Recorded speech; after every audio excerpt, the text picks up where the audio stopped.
is. I see him. All right. Go ahead and start. Jacob, thumbs up when you start your video.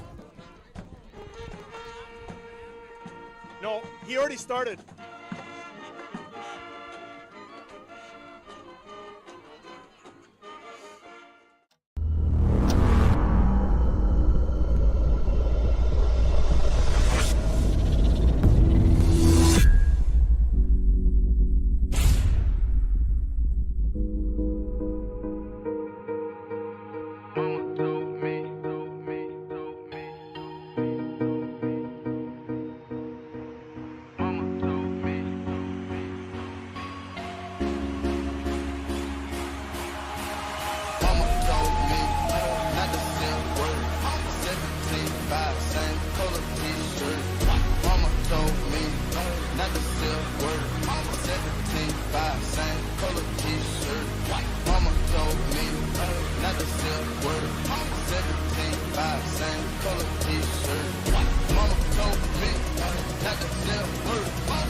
Good evening, ladies and gentlemen. Here we're live from Essentia Health Mustang Stadium to call tonight's 11A AA Semifinal game. Here we're going to add a little twist here to our Essentia Health pregame show. Me and Aaron Canolo here are down on the field on the sideline here to start tonight's pregame show. So, Aaron, how are you feeling tonight? It's been the best time of the year. Oh, Jackson, you couldn't ask for a better situation here. You know, halfway through the day it was a little bit chilly, and all of a sudden the clouds parted, and it was a beautiful night for football. If this isn't November football at its finest, I don't know what is. We got two great teams. It is Friday Night Lights, Jackson. Absolutely. Cheyenne is the #1 overall seed. They come into this game at 10-0. Shanley's number 4 at 6-4. And the winner of tonight's game advances to the Dakota Bowl, otherwise known as the state championship. You know, Shanley, they're a pretty good program. They're coming in. They got 21 state titles as a program, and their last state title came in 2018. They competed in the AA division, you know, when it was AAA, AA, single A for a lot of years, and they've won 4 in this era. So this is their 3rd year at the top division. They beat Sheyenne once. That came 2 years ago. Grand Morganton did not play in that game. Shanley won 42-20, and then Cheyenne's won the last 2 meetings. Sheyenne took last year's meeting 43-38, and then they won this year's homecoming game 36-29. So we've had some good matchups so far. Yeah, absolutely, and really kind of what you think about over the last 4 years or so. Obviously, Centuries had Cheyenne's number until this year, but if there's one other team that was Cheyenne's kryptonite, even though Shanley's only got 1 game on them, it is Shanley. Shanley's found a way to score a lot of points against the Mustangs, which most teams have not been able to do over the course of the last 4 years. So, you know, this is going to be really exciting. They scheme really well.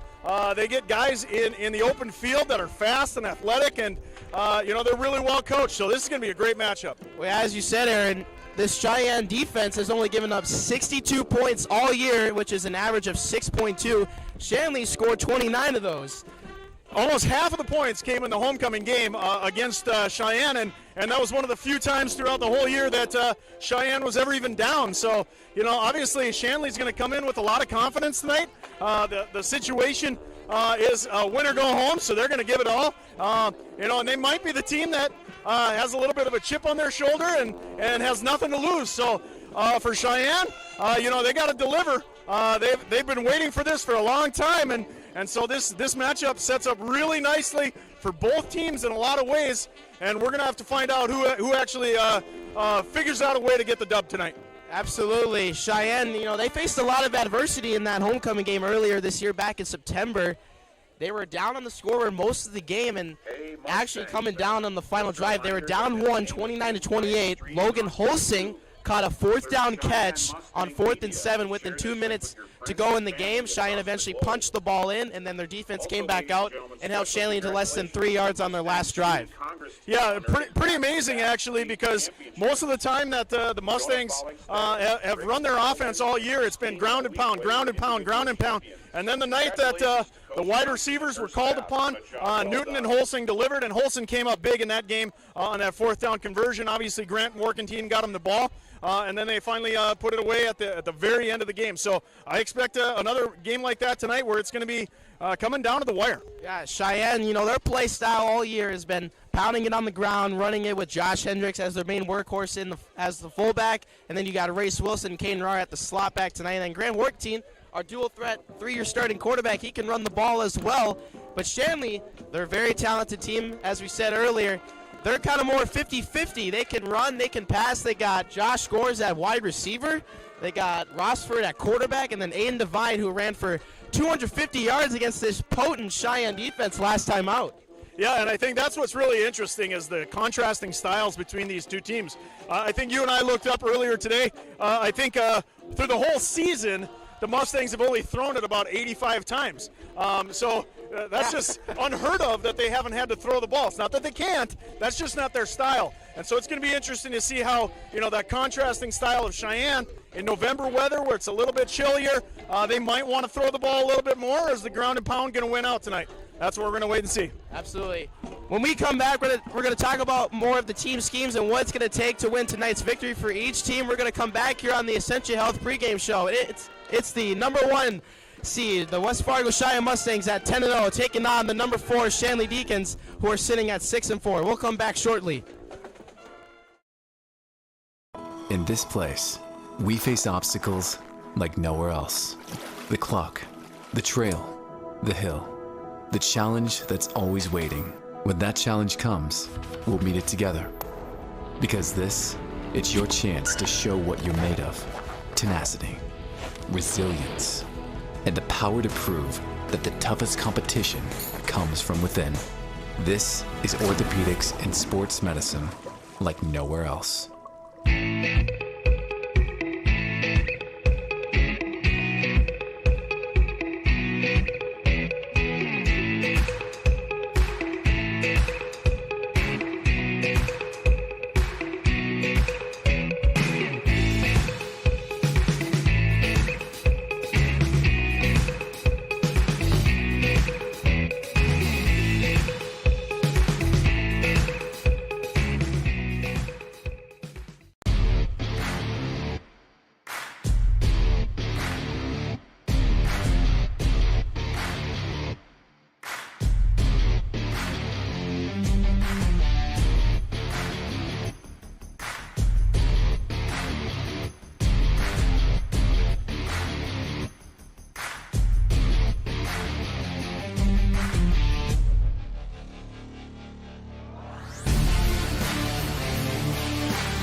On the Essentia Health pregame show, live from Essentia Health Mustang Stadium, home of the West Fargo Sheyenne Mustangs.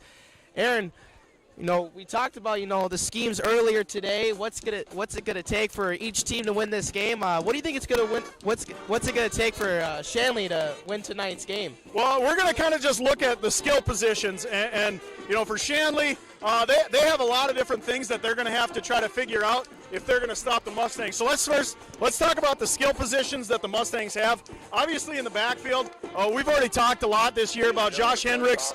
He's a touchdown monster. We got Caden Rar and Race Wilson is kind of the speed backs on the edge. Obviously Workentine, the 3-year starter. But again, Holsing and Newton are going to probably come up big because we're going to have that opportunity to pass tonight, I think. So on the skill position side, we got a lot of guys that can deliver in a lot of different ways. Just take a look at Hendrick's stats. He's got 20 touchdowns on the year and over 200 carries. Amazing. Absolutely. But I think what's even a bigger factor for those slot backs and quarterback Grant Workentine, our offensive line, Selheim, Galdi, Eagleson, Carpenter, and Mason Hart, they do a great job up front, and that offensive line is huge. Yeah, I mean, you take a look at the tackles alone. Mason Hart, they call him Big Country for a reason. The guy's big. He delivers over there. On the other side, Brennan Selheim is arguably one of the best 3 tackles in the States. So, obviously, this is pretty amazing offensive line. Absolutely. Absolutely. And, you know, what's even a bigger factor, though, for the Mustangs, the defense. As we said earlier, for those who are just tuning in, you got the big 4 up front, Carter Mentz, Theron Parson, Andy Cook, and Jacob Kirkby on the D-line. And this D-line has 40 tackles for loss, 17 sacks, and 3 forced fumbles. It's just been unbelievable. They were the biggest factor in that 14-0 victory against Bismarck Century a few weeks ago. Theron Parson had 3 sacks. Carter Mentz had 3 sacks. It was just an unbelievable performance to hold Century, who was averaging 320.5 yards of total offense to just 4 yards of total offense in the third quarter. And the run that they were on was tremendous. As I'm losing my voice here, sorry. You know, from the North game on, it was 13 quarters, I think, of scoreless football. That is tremendous at any level. And it wasn't until the 6 points that were put up kind of in garbage time last week, the Mustangs were unscored on for multiple games. 5 shutouts on the season, unbelievable. Absolutely. And, you know, the linebackers, you got Nick Renner and Matt Tribe.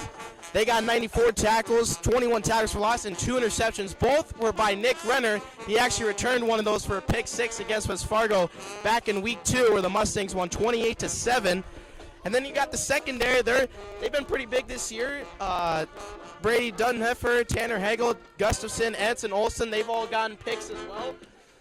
Olsen, Entz, and Nick Renner were the ones who got interceptions against Century. So the secondary's been huge. It's just been an all-around, this is the most complete team we've seen out of Sheyenne. And you look at their stats, Jackson, that's a little bit misleading. We talked about this. You know, they played a half just a few games ago against Davies, where the defense was only on the field for 12 plays.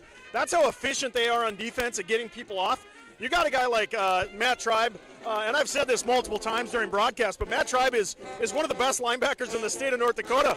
He just can't rack up the stats because his defense is never on the field. That's how good this defense is. So you got Matt Tribe out there kind of leading the middle of the field. And, you know, on the back end, when those guys have been called upon, they get turnovers.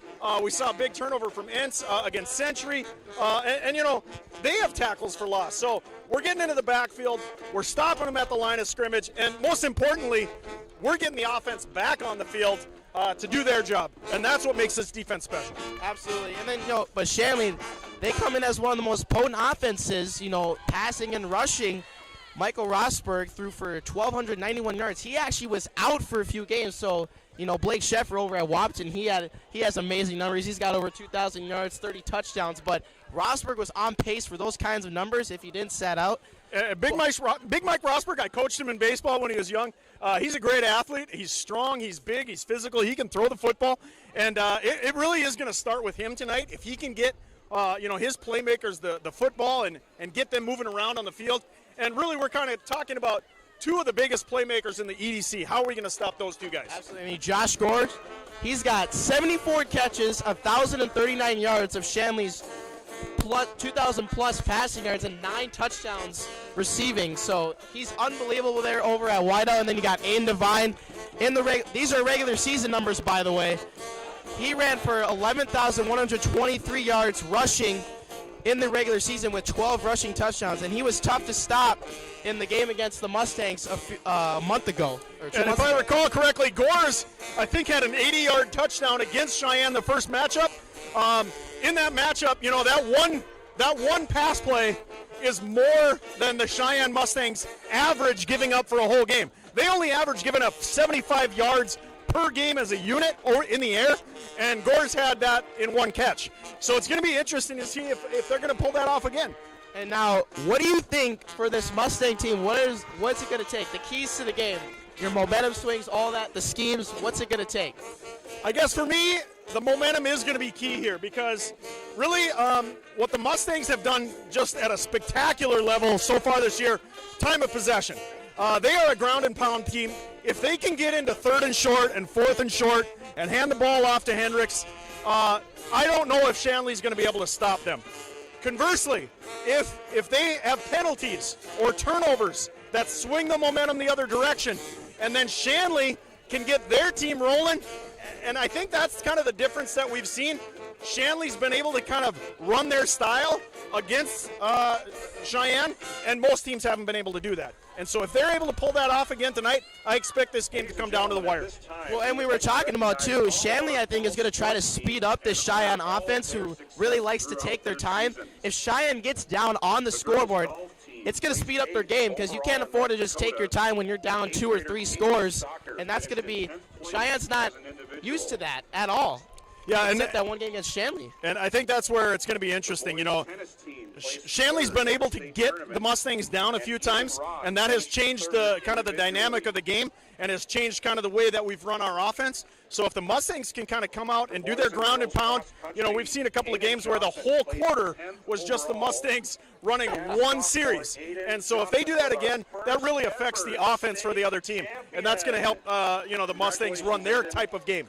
So for you, what's the focus? For me, you know, we're in the playoffs. This is a semifinal. We're coming down to the last 4 teams in the top level here at the AA level. Mental focus and poise, as I've said, you know, in almost any sport, if you don't have mental focus and poise in the playoffs, it's going to bite you, really. And the pressure.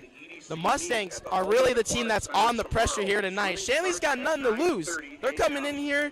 They knew they could hang with this team. They only lost by 7 points, and they almost knocked off this Mustang team. So really, the pressure is on the Mustangs, even though they're hosting the Deacons here tonight.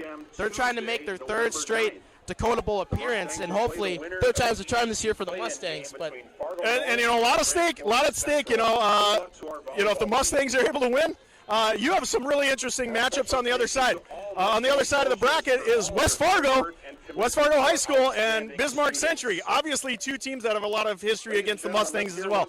So these last 2 weeks of the season are just going to be spectacular. And then, you know, West Fargo and Century, they've had some good postseason matchups over there. Actually, West Fargo traveled out west as Century's hosting the Packers, as the Packers are the number 3 seed, Century being at the number 2 seed.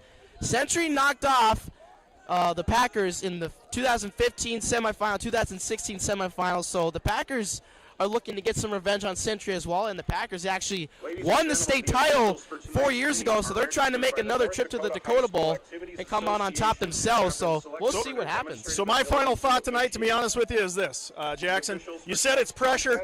The Mustangs have proven time and again that they can meet pressure and deliver. This is their opportunity to go back to a 3rd consecutive Dakota Bowl. And if I were to make a prediction tonight, I think they're going to do that. Absolutely. And, you know, Shanley, they're trying to get back to another Dakota Bowl. They won the state title in 2018, and they're trying to prove themselves here, as this is their 3rd level on at the top level. So they've never been to the Dakota Bowl at the, you know, top level, but they're a team that's definitely capable. Yeah, like I said, I think this one's going to come down to the wire. Both great teams, great programs, well coached. Excited to see it. So we're going to come back. We'll be up in the booth calling the game. Thanks for tuning in for the Essentia Health pregame show. So for Jackson Miller, I'm Aaron Canode. I'll see you in a little bit.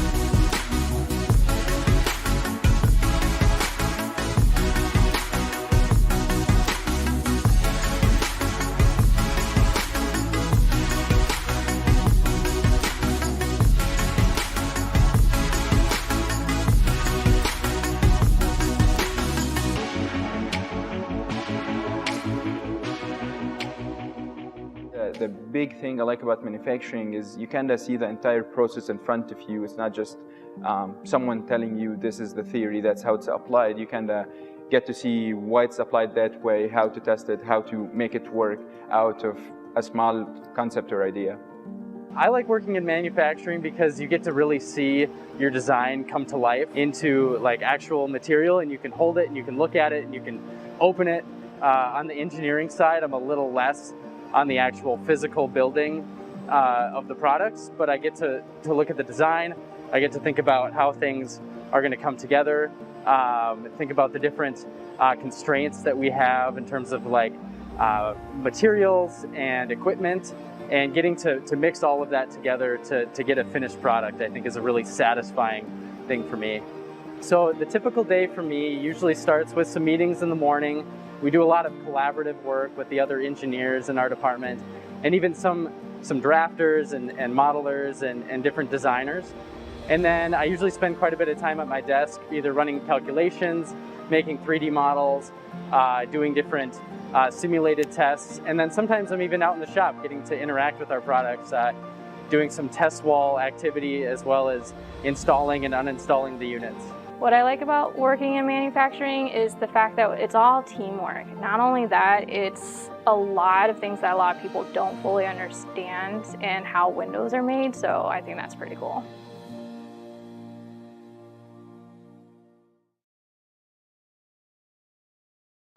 In this place, we see potential like nowhere else. Here, vision is boundless. That's why we never settle. We look for the moments when everything becomes possible. The moments that inspire us to make every day better. In this place, there's no such thing as good. There's only great. This is orthopedics and sports medicine like nowhere else.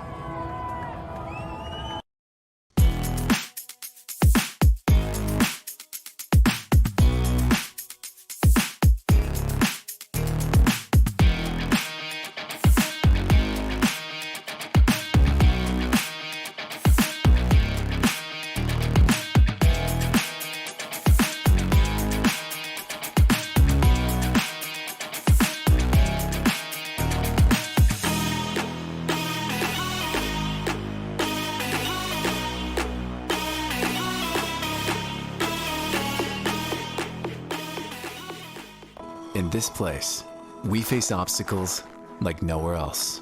The clock, the trail, the hill, the challenge that's always waiting. When that challenge comes, we'll meet it together.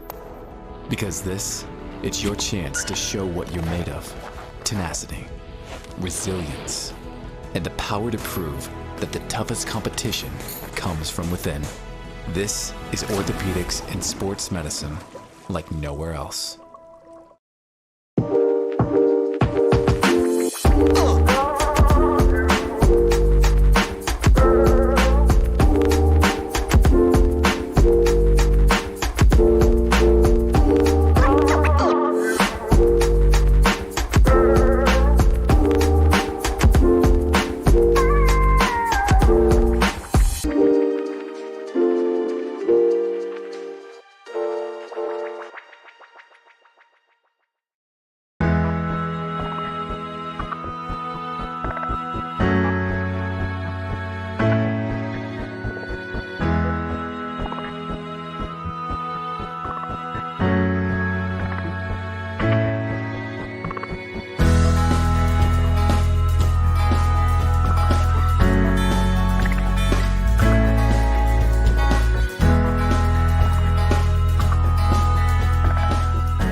Hi, I'm Ryan, owner of Dave's West Fargo Tire and Service. I'd like to personally invite you to visit us for all of your automotive repair and maintenance needs. We are your locally owned hometown automotive repair facility. We focus on building trust with our customers through honesty and transparency in the process. With decades of experience in the automotive repair industry, we would love to become your trusted repair center for all of your maintenance and repair needs. Stop by and see us. Your car will be glad you did.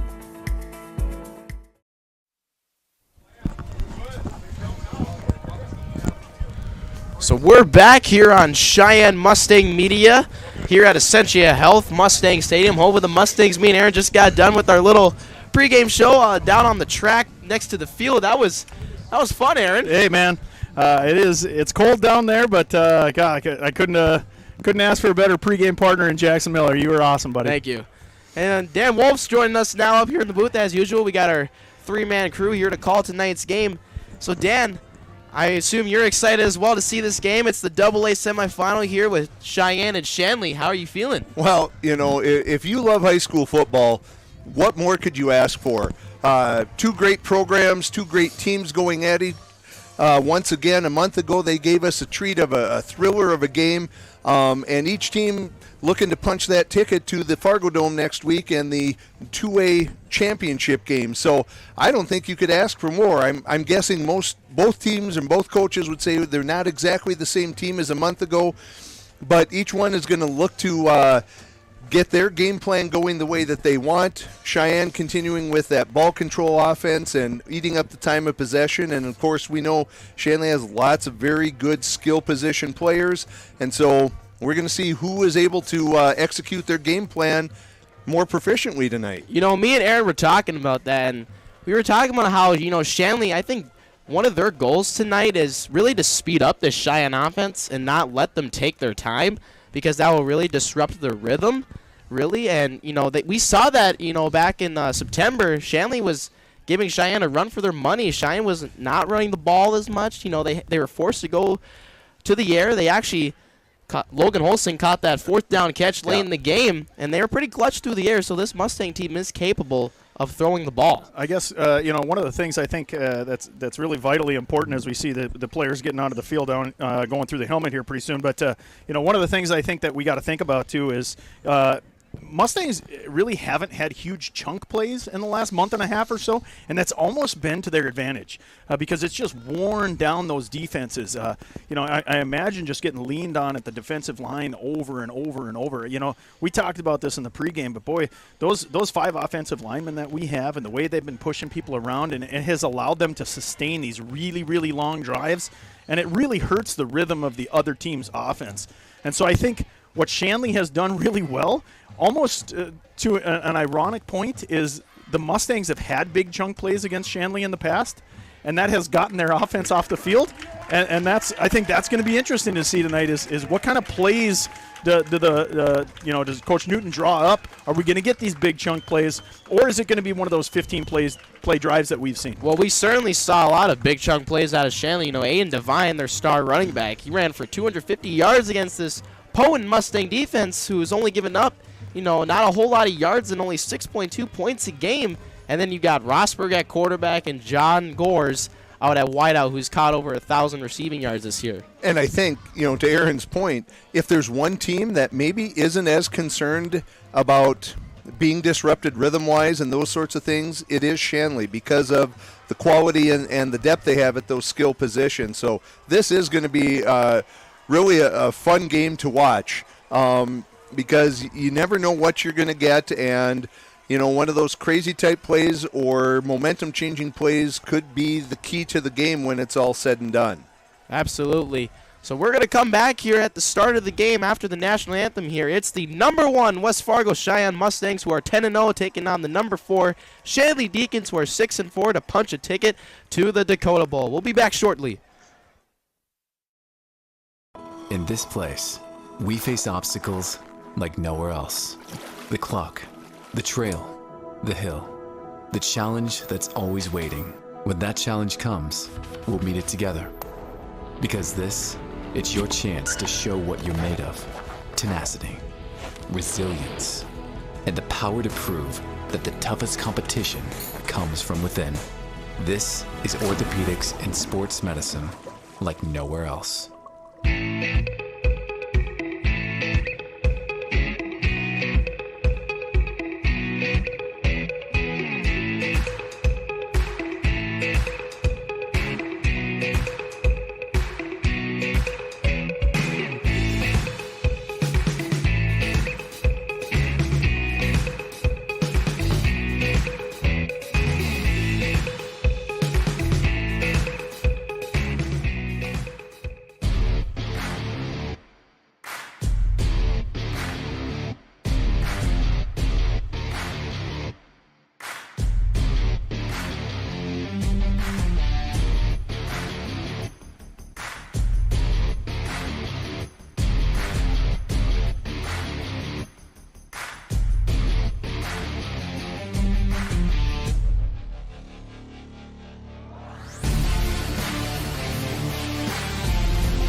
In this place, we see potential like nowhere else.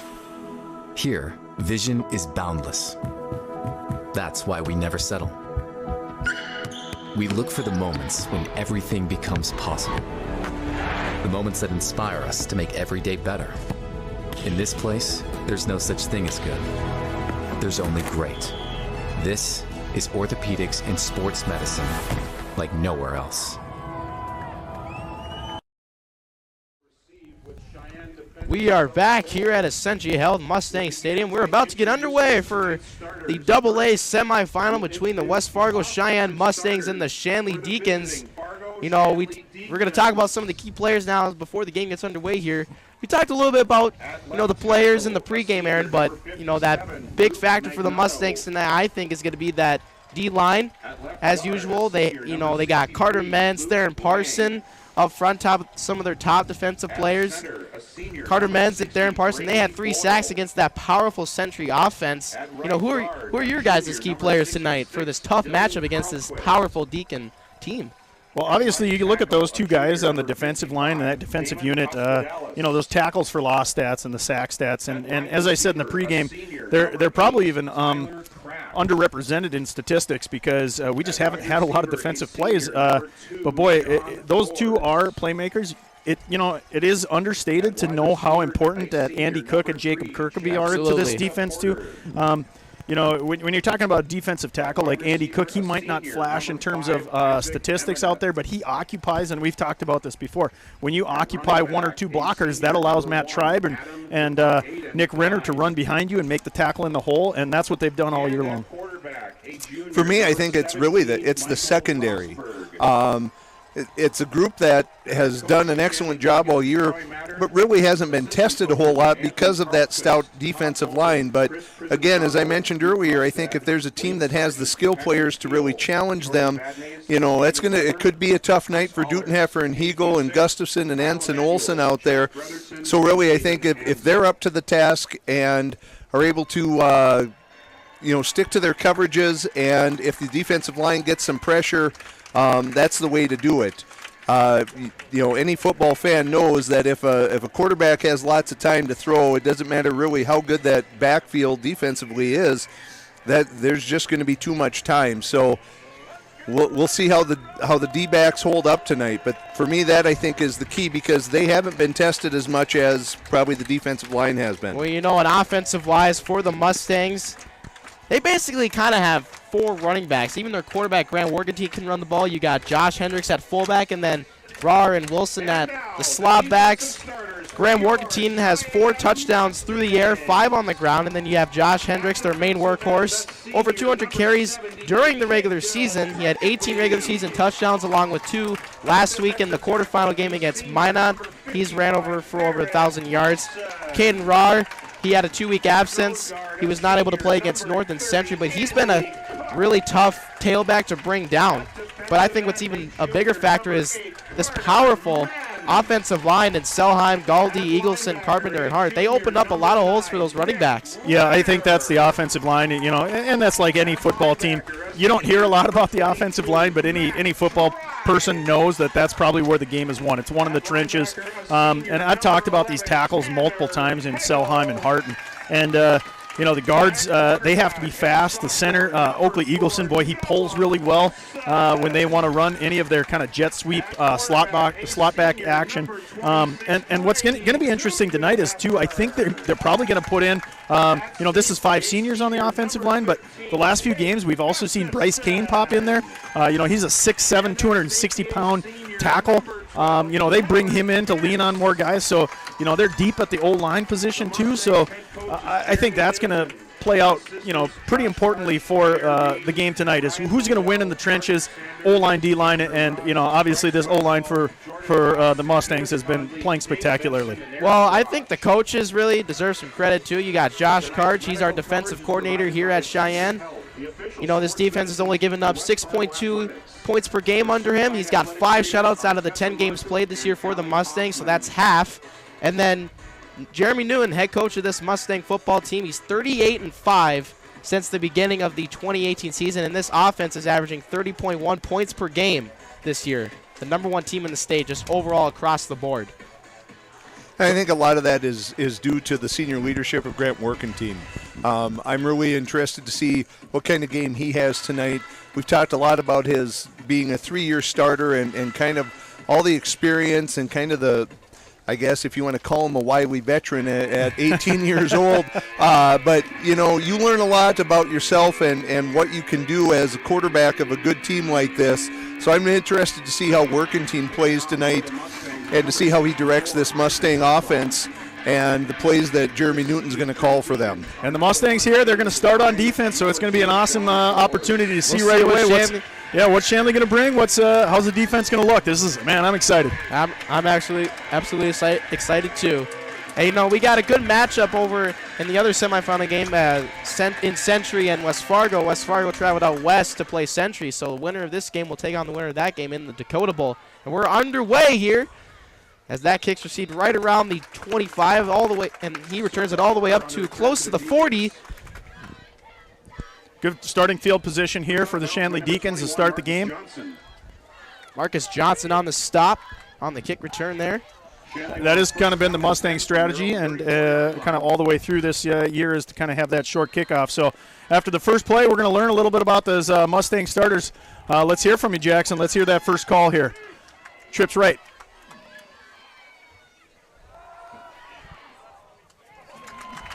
First pass goes incomplete. Now we'll hear from the defensive starters. Defensive end, Mapleton Elementary. Carter Menz, DN, out of the Horace Elementary. Dan Parson, defensive tackle, Rita Murphy Elementary. Andy Cook, defensive line, Aurora Elementary School. Nick Renner, linebacker, Horace Elementary.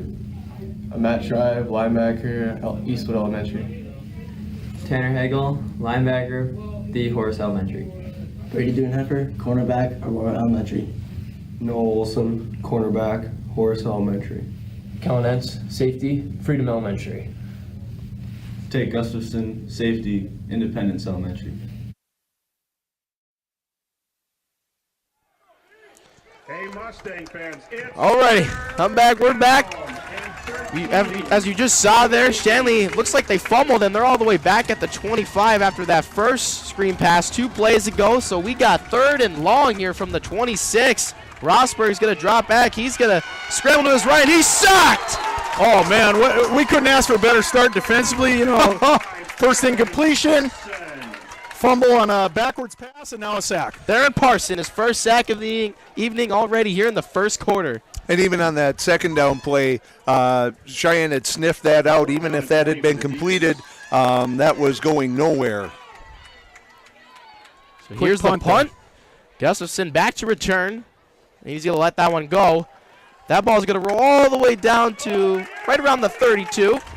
So this Mustang offense now, Grant Workentine coming now as a 3-year starter, trying to see if they can get some quick momentum here on this first offensive drive for the Mustangs. So we'll hear from the offensive starters for the Mustangs. By Michael Rosberg. Mason Hart, left tackle, the South Elementary. Sam Carpenter, left guard, and the Westside Elementary. Oakley Eagleson, center, Aurora Elementary. Dawson Goldie, right guard, the Horace Elementary. Go Hornets. Brennan Selheim, right tackle, Eastwood Elementary. Logan Holsling, wide receiver, the Horace Elementary. Go Hornets. Xander Newton, wide receiver, the Aurora Elementary. Caden Rahr, running back, Freedom Elementary. Connor Entz, running back, the Freedom Elementary. Go Flyers. Joshua Henricks, fullback, the Horace Elementary. Go Hornets. Bzz, bzz. Grant Michael Workentine, the first quarterback, the Horace Elementary. So Josh Hendricks had a short carry on the last play. That one's going to be stopped at the line. Caden Rahr was on the carry. So this Deacon D-line coming out strong here. Not surprising that Josh Hendricks gets that first carry of the game. Try to get these things rolling here. 3rd and 5, we talked a little bit about in the pregame. If they can get in short, third down and short, 4th down and short, if they can get this into a 4th and 1, 4th and 2, I would expect that they're going to probably go for it here. We'll see what happens. 3rd and 5 from the 37. It is loud tonight here. Best attempts we've seen so far. Here's a carry by Wilson. He gets the first down. Race Wilson on his first carry of the evening. You know, Coach Wolf, we saw that little motion there. Good job on Deacons staying disciplined, but it goes two parts. You got to stay disciplined, not going off sides, and you got to stop the runner. That's just it, and we've talked at length in the last few weeks about Race Wilson's explosiveness and how quick he is. And yeah, they've gotten some easy first downs by that motion, but man, when he gets the ball and gets north and south, he's tough to bring down as well. We got 3 more years of that kid as well, or actually 2 more years after this year. Here's a carry to Hendricks to the left side. Picks up 2 yards. Josh Hendricks on the carry for the Mustangs. That one was a little bit of a truck action. Josh Hendricks met him at the line, and that's what he does. You know, he gets to that linebacker, and then he falls forward. So even if you stop him in the hole, he picked up a couple extra yards there, just kind of running through the guy. You know, Josh Hendricks, he's a strong dude. You know, he topped our 1,000-pound club here for weightlifting here at Sheyenne. His total weight was, I think, between his bench, squat, and clean was 1,010 pounds. Added up. Here's Rar. I think that one went to Hendricks. That is still Hendricks, actually. Excuse me. Maybe not. Yeah, I think Josh that was Hendricks coming up the middle there. Josh Hendricks up the middle. So not exactly a chunk play, but going from 2nd and 7 to another. Wants that, but as we mentioned, the whole, you know, is it good or bad to break off bigger chunks like that? And that's kind of the beauty of running the fullback dive, because you take a chunk play in that circumstance might be 6 or 7 yards, and he's picking up those chunk plays, but they're still on the field. Warratine's going to drop back. He rolls to his left, gets out of the jam, spin moves, and he's tackled right around 42. Still made a positive play out of that. And again, I think being a little slippery out there and getting something positive out of it, that's that senior leadership that we talked about with Grant Workentine. You know, you don't want him to break free as well. He's very capable of picking up some speed and running as a quarterback. He's got 5 rushing touchdowns as a quarterback this year. The 10 at the 6. It's going to be third and 5, so the Deacons need to get to the 1 to keep the drive going. I think they're going to go for the end zone here. Rosberg's going to fake. He pitches it to Devine, and he's going to be in for the touchdown on the left side. Aiden Devine gets his first rushing touchdown of tonight. And, you know, not surprising, he's their main workhorse out of the backfield there. Already getting some passes, and he punches it in as the Deacons get on the board. That was a really well-designed play, I thought. Kind of freezing the linebackers there by holding the ball, and then that quick pitch out, and Devine just does the rest with his feet.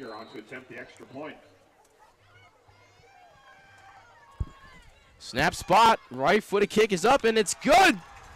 And, you know, we're used to seeing that from the Deacons. They had Emmett Kennedy as their kicker last year.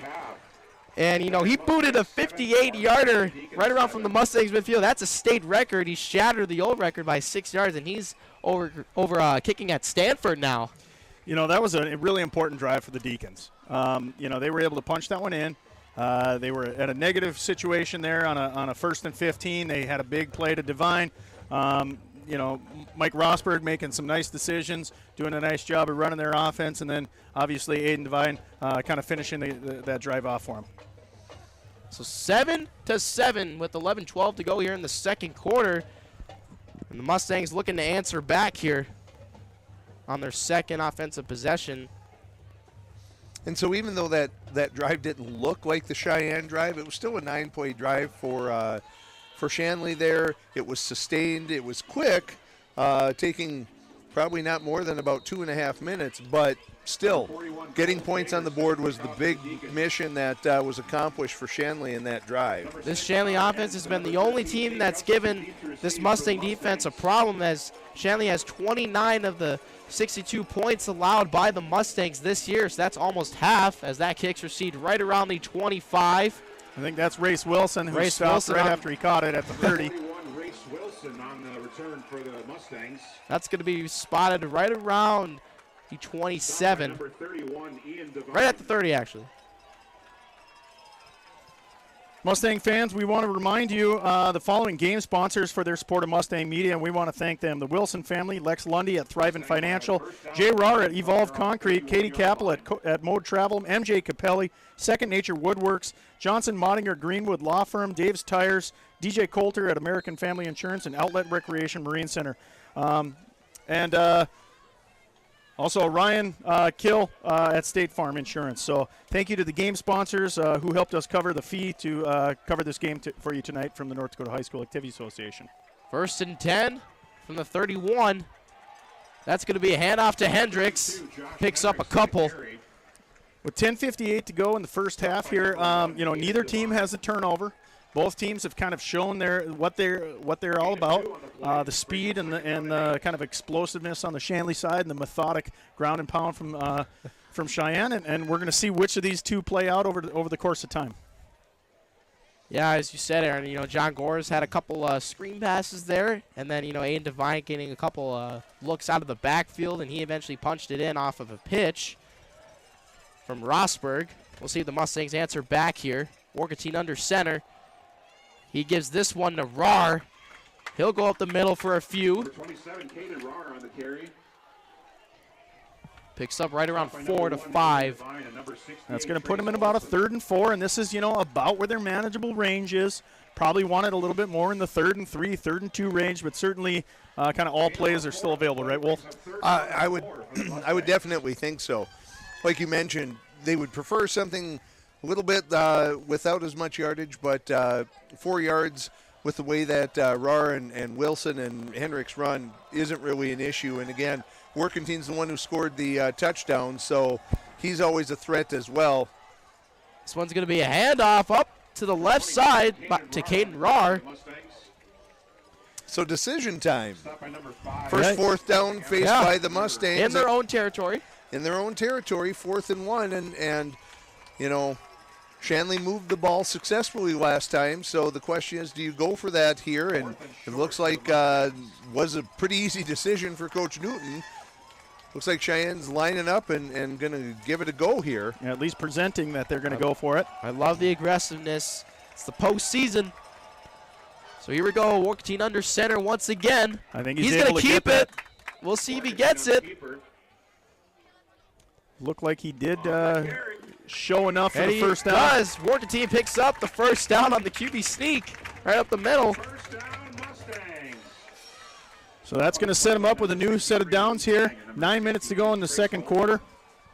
We do want to apologize. We were having a little bit of internet issue in the first quarter there. I think Jacob Fisher resolved it. I think we're back online. Hopefully the feed stays with you guys here. Stay with us here. I think we got it all figured out. 1st and 10 from the 41. New set of downs for the Mustangs. That's going to be handoff to Caden Rahr. He cuts up to his right, picks up 5. What stands out to me as I watch this, really how fundamentally sound both of these teams are when it comes to tackling and those sorts of things. Really, you're not getting many opportunities for missed tackles and those sorts of things. So really good job on both sides of the ball for both teams. Galdy's shaking up a little bit on that play. Kane comes in. We'll see how they kind of move the offensive line around. I think they're going to probably put Kane at tackle there and move a couple of other pieces. Warkentine in the shotgun. He's going to keep nice it. Break there. Breaks free. Cuts up past the 50 all the way up to the 43. Great run there by Graham. Warkentine faked the pitch to Race Wilson. Picks up first down, moves the chains. Well, if we've seen that play a few times throughout the year, that's probably the best it's worked at that misdirection. I think they were finally trying to get the linebackers leaning the wrong way, and I think they got him. They got it. They strung it out. Shanley did a good job, but then they bid on that nice fake pitch by Warkentine, and all he needed to see was that little bit of daylight, and he got north and south in a hurry on that. We love to see that out of our 3-year starting quarterback. Trying to get a 3rd time's a charm here. Punch us back to the Dakota Bowl. This one's going to go to Hendricks up the middle. And again, yards after contact, but I don't know if that ball came out. Shanley believes they do. Oh my, we haven't seen this from Josh Hendricks. Not a lot of fumbles. No, and I think the officials are talking about it. I think they're trying to say, did he have the ball? Was he down before that ball came out? Conversation to be had. They're going to walk away from the players and see if they can get it figured out. And then Shanley has it. Big stop there. That's going to be a big momentum swing. Yeah, that's a big one. That one hurts a little bit. We talked about this. Momentum plays. Now it's going to flip over to the defensive side for the Mustang unit here. Can they answer, maybe get a turnover of their own, because the first mistake is on our side. Boy, if Shanley gets up here, it's going to force the Mustangs to increase the tempo here on offense as well. And, really, as we said, Aaron, in our pregame, in our Essential Health pregame show, the pressure is really on the Mustangs. Even though they're at home, they've been, probably the top team in the state all year, even though they were number 2 before that Century game. They've shown it, but Shanley has none to lose coming into this one, as Rosberg's going to be all alone. And they empty out the backfield. Dumps it off. Great tackle there. Great job by Tate Gustafson. Tate Gustafson finding the gap there, but nice pickup on first down there by Shanley, about 3 or 4 yards. I think 4 is what they're going to give him. Divine on the catch. They're going to stay with the no huddle, and I guess we'll find out if Coach Karch was able to make some kind of adjustment here to deal with the fact that Shanley is content to continue to go with a no huddle look. 2nd and 7. Rosberg in the shotgun.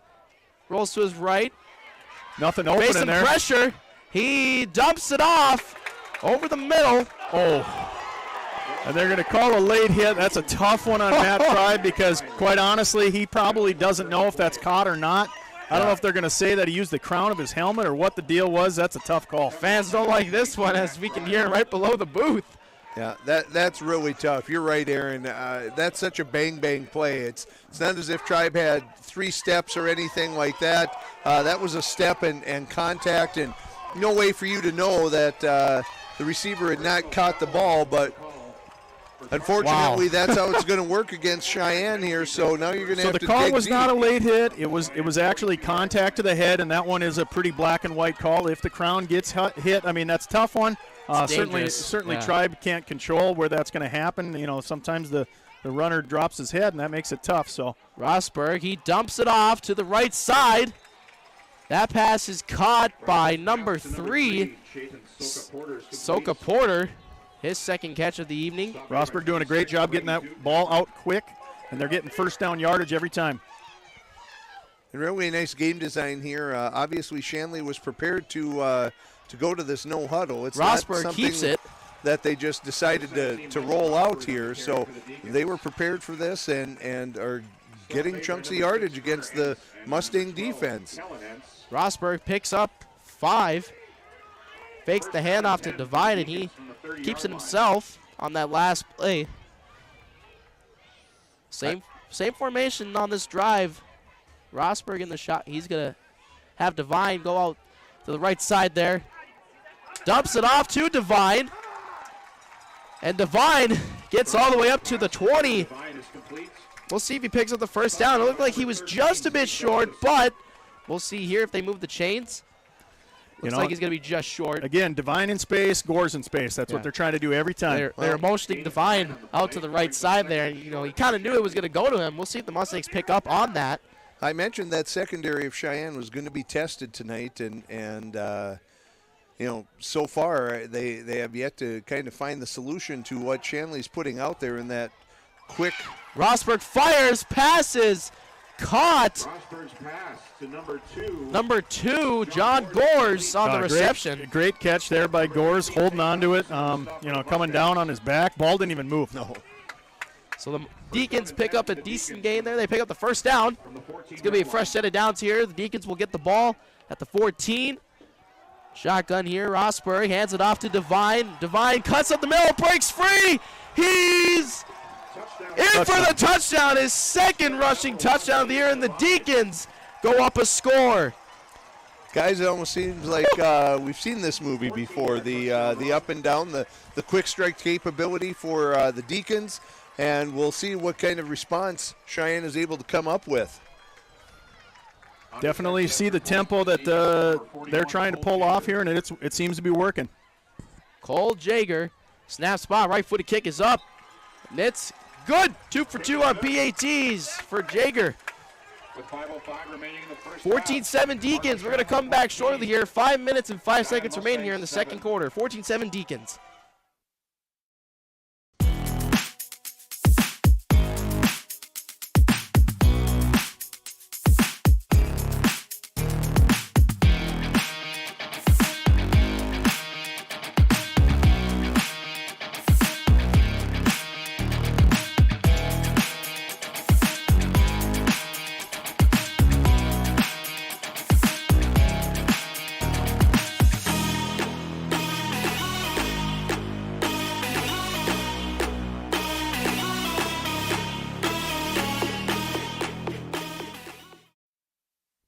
We're back here at Essential Health Mustang Stadium. The Deacons just punched in another score. Aiden Devine, once again, he's already got 2 rushing touchdowns.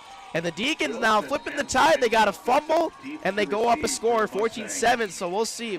We were kind of expecting this, though. This Deacon team is going to bring it. And they're testing the Mustangs now. That's received by Wilson. And he's going to break free. Breaks for a nice free run. up to the 41. Race Wilson getting a couple nice kick returns. Guys, an update from the other 2A final out at the Dakota Bowl in Bismarck. At halftime, West Fargo Packers 6, Bismarck Century 0. Don't be surprised if West Fargo knocks off Century, people. I mean, West Fargo is playing some pretty good football. They're sitting at 8-2 on the year. And, you know, Parker Nelson, he's the leading EDC rusher. He had 22 touchdowns by the end of the regular season. And the Packers knocked off, I believe, it was Bismarck Legacy last Friday at their home stadium. They shut them out 26-0. Boys, you know, I think as we see a handoff here to Race Wilson, he breaks flag free. comes down, but it's going to be a flag down. Race Wilson gets up to the 45. Not sure what the call is on that one. Maybe it was an offsides call, or I think it might be a illegal formation. Oh my! Could be a formation penalty. That would put the Mustangs behind the sticks. They're talking it over here. Hopefully the Mustangs, we don't see a lot of, you know, as we talked, Aaron, too, you know, the penalties are going to be huge. If the Mustangs keep shooting themselves in the foot here, you know, with these penalties. I don't know, gentlemen, but I do see kind of a sense of frustration, body language issues kind of on the sideline. I feel some tension even from the crowd. You know, it is only a 7-point game right now in the first half.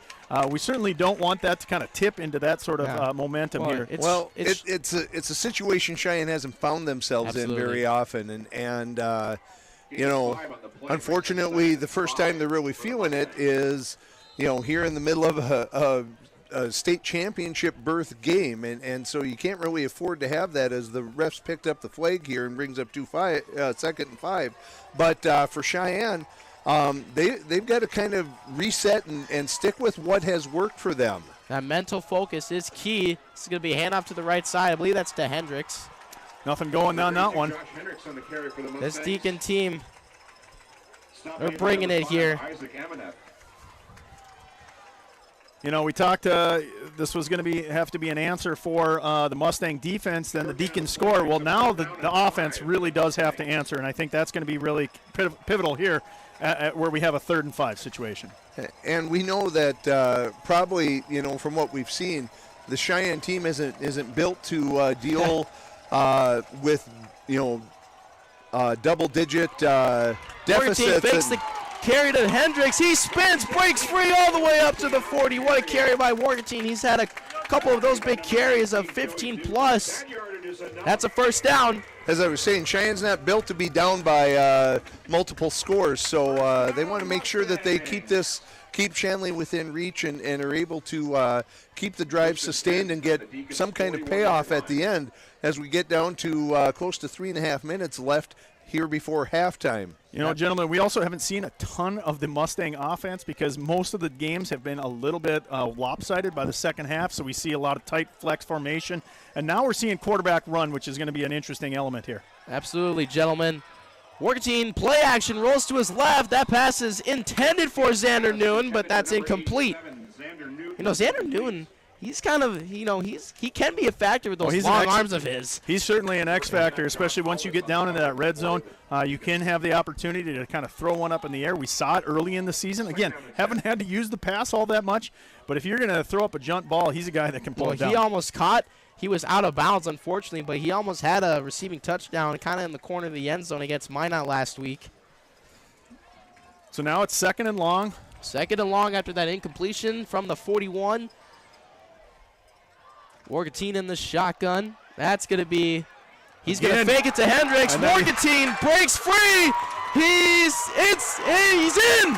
Touchdown from 41 yards. I thought he was going to get tackled, but Grant Morganton, he's been electric. Hey, there are a lot of things that make that play great, not just the spin move, but you're getting run down from behind, and you still have the fortitude to hold that ball tight into your armpit and not fumble. Doesn't get tackled, finishes. Man, that's why he's the 3-year starter that's leading this team. That's why I said at the beginning of the game, you know, we've seen, as you mentioned, Aaron, a ton of Henricks, a ton of Rahr, a ton of Wilson in the past few weeks.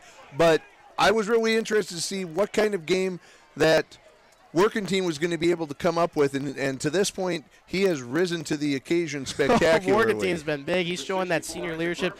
Breaks free for a 41-yard rushing touchdown. And here's the snap and spot. Birnbaum's right-footed kick is good.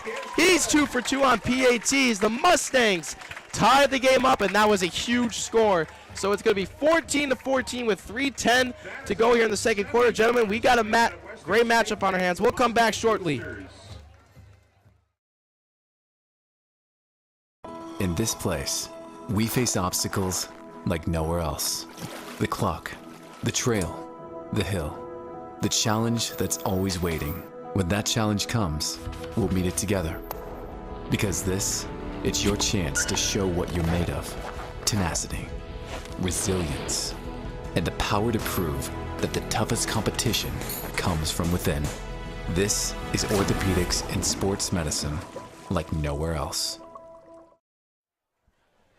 So we do have a score update. West Fargo is still beating Century. We got a couple of cheers from Sheyenne. You can say what you want about the rivalry here in West Fargo, but it appears that the Sheyenne Mustang faithful, they want to see the Packers. That's going to be the a reality though is matchup. they would have to get through this game, and this is far from over. We've never seen, I believe, in any sport where the Packers and the Mustangs have met up in a state championship. So we'll see if football can be the first sport as John Gores breaks free. He's up past the 50, gets tackled right around the 44. Big return there for John Gores. Guys, it is going to be back and forth here between these two powerhouses. I'm surprised that Shanley's not higher in the rankings. They're too good of a team to be 6-4. They got beaten that game against Century a few weeks ago, being up 7-0 at halftime and losing 49-7. And we forget sometimes these are high school kids. These aren't college athletes or professional athletes, and those things happen, especially in high school sports. But this is a well-coached team and a very skilled team. Gores floats out to the right there. Rosberg takes the snap, looks. He's sacked right around the 47. That's going to be a loss of yardage. Good lane discipline there by the Mustangs. Rosberg has a little wiggle to him, so you don't want to let him get around that, and everyone stayed in their lanes, and he really had nowhere to go with that rush. He's got great size on him, too. 6'4". Rosberg dumps it off over to the right side. That's going to be Gores. John Gores. Ball did come loose, but I think they were going to say he was down, and he does get the first down there. Gentlemen, I was thinking about this. The pass rush for the Mustangs has kind of been negated by Rosberg's ability to get it out quick. And when the pass rush does come up the sides, then Rosberg, if he feels that, it's been 2 seconds, I'm gone. So he's making really quick, sharp decisions for him right now. First down here. Fresh set of downs. Rosberg. Flea flicker. A little flea flicker action from the Deacons. Rosberg fires. Passes incomplete. That was intended for John Gores. Gores tried to come back for it, but just I think Rosberg, because of the pressure by the defensive line of the Mustangs, had to throw off his back foot and just couldn't get enough on it to get to Gores. But Gores had the chance to make that reception. He had no one around him. We see Shanley there with a little flea flicker action. Now we have a quarterback draw. And here's Rosberg. He runs up the middle. He breaks free. He's tackled down at the 15. And you talked about the record, Jackson, but the Deacons have really struggled with injuries throughout multiple parts of this season. Rosberg hasn't always been healthy. When they have everybody out there, boy, they've really been effective. Yeah, Rosberg looks to be shaken up there on that play. That's not a good sign to see. Hopefully he's okay for the Deacons, And his injury, I believe, was a shoulder injury throughout, and he does look like he's struggling a little bit. What he's dealing with here. They had a couple quarterbacks that were able to step up. Their backup had over 800 yards throwing. So the Shanley passing has over 2,000 yards. We'll see here. We're going to come back shortly after this injury timeout. It is tied 14-14 with a minute and 42 seconds remaining here in the second quarter.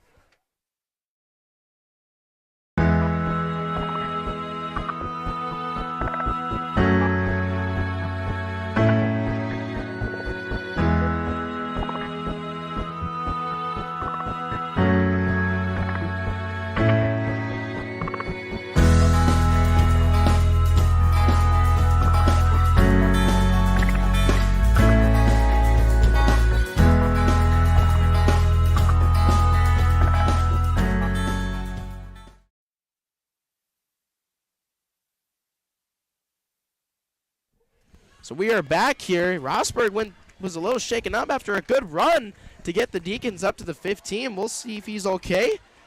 You know, and the margin in this game is going to be pretty razor thin. Injuries, turnovers, penalties. Something's going to play one side, and that might be the determiner. And I was thinking, you know, we keep wanting to say how important each drive is, but really that's very true. Divine breaks free. He's in. He's got a hat trick. There's a flag down. Flag does come down, as maybe that's going to come back for a hold. But wow, Aiden Divine, if you don't wrap up, he will bounce off you. He was almost in for. We'll see if he can get his third rushing touchdown. No, it is going to be on Shanley. But geez, you know, our defense. I think, you know, the coaches I talked to, Andrew Rod, I talked to Karch, you know, earlier today, and they said, you know, a lot of those errors were kind of key last time to the Deacons putting up 29 against this Mustang potent defense. And, you know, we're already kind of seeing some of those errors tonight, and not a lot of good solid tackles as Divine's broken free for, you know, 2 touchdowns. He almost got his third. Divine at 5'8" has such a low center of gravity. Yeah, you really have to get down there to make sure that you're bringing him down. He's going to float out to the right here. We'll see if Rosberg dumps it off. It looks like they're setting it up for him, and they do. He pump fakes. Rosberg fires. It's caught in the end zone by number 8, Tyler Kraft.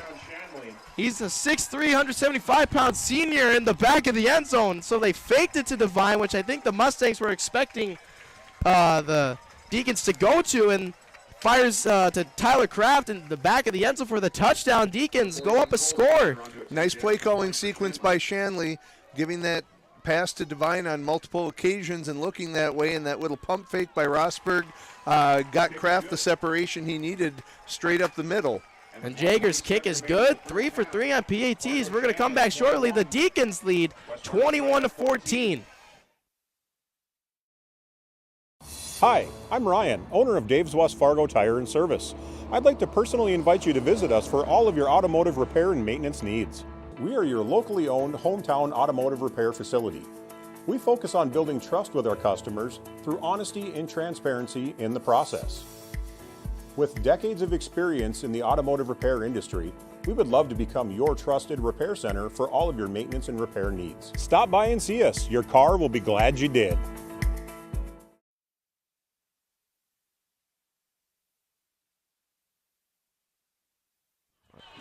So we are back here. We got a score update. It's still 6-0 here, or 6-0 over at out in Bismarck, as the Packers lead 6-0. They maintain their lead over the Century Patriots, who are trying to go for a 3rd straight state title this year. Nice job there by the Deacons, putting that one in the end zone with only a minute and a half left. We'll see if the Mustangs able to find a nice return here to put themselves in a scoring position. They had Divine float out, and they faked it to Divine and threw it to Tyler Kraft in the back of the end zone for the touchdown. As we see a decent return here up past the 30. Connor Entz on the return. Good hesitation there. Gets a couple extra yards waiting for his blockers to come, and gets up to about the 30-yard line. We'll see a little 2-minute drill action here, as there's a minute and 22 seconds remaining, actually. So we'll see if this Mustang passing offense here can get rolling. And Cheyenne does get the ball coming out of halftime, so probably want to be, you know, aggressive but also smart with the ball here for working team, and just deciding, you know, let's take what Shanley gives us. If we can get something going in terms of a drive and maybe a chance to go at the end zone, we will, but we do know we get the ball in the second half. Yeah, if you can put this one in, or even just get some points. That's going to be huge if we can tie it up here. Warkentine's going to keep it to the left. He's already broken free for a 41-yard rushing touchdown earlier. And we do want to remind you guys, at halftime, we got Tom Kirchhoffner coming up for a halftime interview. He's our head boys varsity coach for basketball. 2nd and about 5 for the Mustangs. Clock is ticking. Now we're at a minute. We'll see if the Mustangs will start using the timeouts, which they should. Nice pass there. And a little pass there. That's completed to Great job by Roar to see that defender there, that quick stop, a little juke to the right, and get probably another 5 or 7 yards out of that as Cheyenne goes to the no huddle now. We're already up to the 45. Less 45 seconds remaining. Warkentine completes it. Oh, he was looking for Xander Noon, I believe. Xander was open on the slant there, hit him in the hands. I think Xander had his head up looking at the defender. He's got a couple targets. I think he's a little frustrated he wasn't able to bring that one in. And so now with about 40 seconds left, Mustangs have a little bit more than 50 yards to go. Yeah, they would have been probably at the Shanley 40, and that one hurts. But Cheyenne still with all 3 timeouts, even with 42 seconds. See what they can come up with. Plenty of time. 2nd and 10, 40 from the 47. Mustangs still have 53 yards to go. Warkentine all alone. And he's going to dump this off. Pass is caught. All the way up to Xander Noon, who redeems himself. They get up to the 34. And Cheyenne will burn their first timeout here with 37 seconds to go. And we're going to stay with you here for the timeout, gentlemen, because I think with 37 seconds left, we got to talk a little strategy about how they're going to be able to get this, because honestly, with 35 yards to go, they're probably not going to look at a field goal opportunity, knowing what our kicking game has been like this year. So it's probably going to be, we're thinking maybe 3 or 4 plays, quick hitters that are maybe getting about 10 yards at a time. You want to get past the sticks, stop that clock. And then once you get to about that 15-yard range, then you have a lot of opportunities because then you can try to shoot one into the end zone. Well, we already saw that. Xander Newton redeemed himself. They picked up a lot of yards. They got all the way up to the 35. Well, they do look like they're in a cover 2, so there was an opportunity kind of between their initial guy and the safety and beyond that corner. Again, Xander Newton can leap up there, and that's what Warkentine looked for. And we'll see what Shanley does, if they're going to stay in that cover 2 or not. And it was a good point, Aaron. I think that, reminder that you do still have to get a first down. And if you're Warkentine here, you got to be careful about getting too greedy with some of these shots that you might want to take. We do still need to move the sticks. Warkentine looks to his left, rolls back to his right. He's going to keep it. Pump fakes, gets inside the 30, tackled at the 28. And that might be the opportunity that they need to take a timeout. I think they're not going to be able to use a clocking situation. So this time we will take a quick timeout.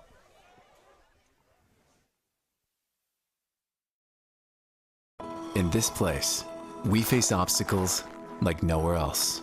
The clock, the trail, the hill, the challenge that's always waiting. When that challenge comes, we'll meet it together. Because it's your chance to show what you're made of. Tenacity, resilience, and the power to prove that the toughest competition comes from within. This is orthopedics and sports medicine like nowhere else. So we are back here at Essentia Health Mustang Stadium.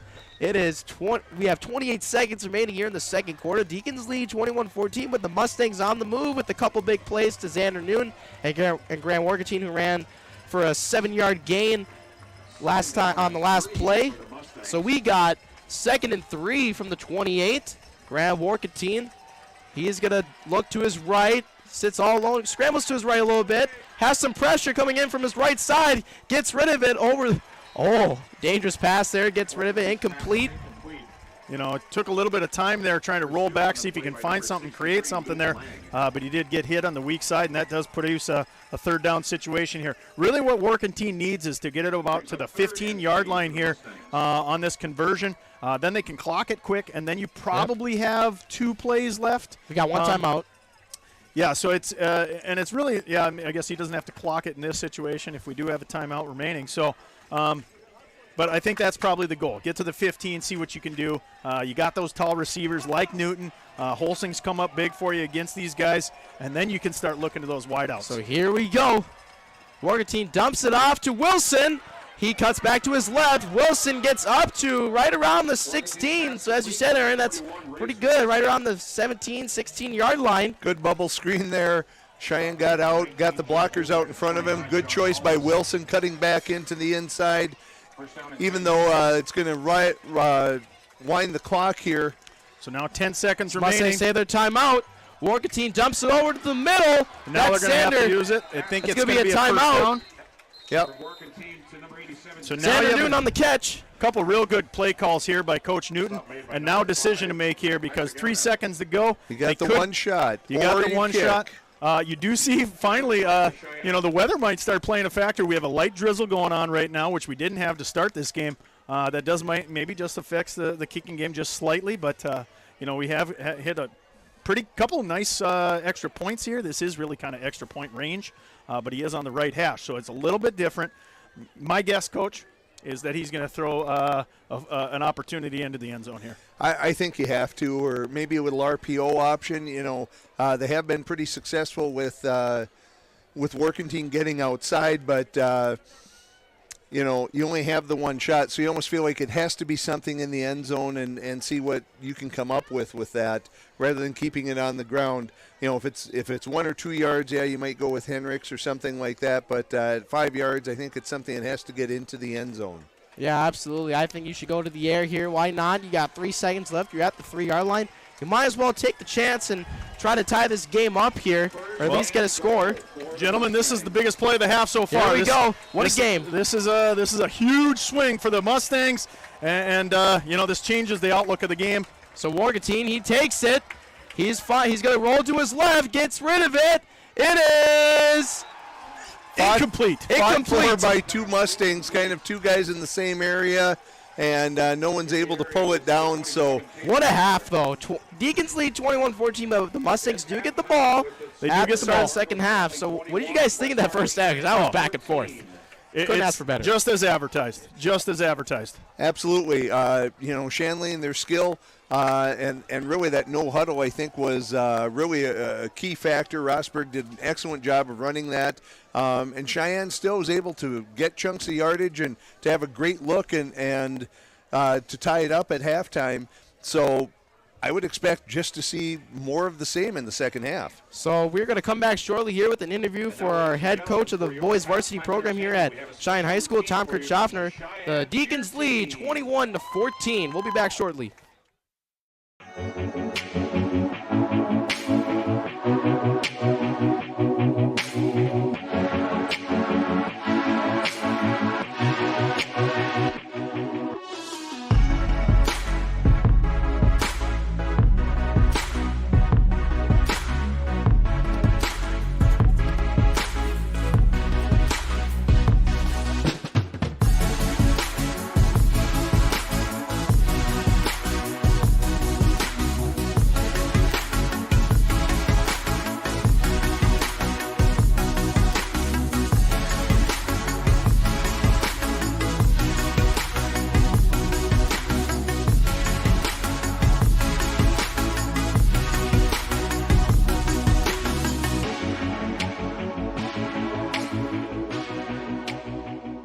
The big thing I like about manufacturing is you kind of see the entire process in front of you. It's not just someone telling you this is the theory, that's how it's applied. You kind of get to see why it's applied that way, how to test it, how to make it work out of a small concept or idea.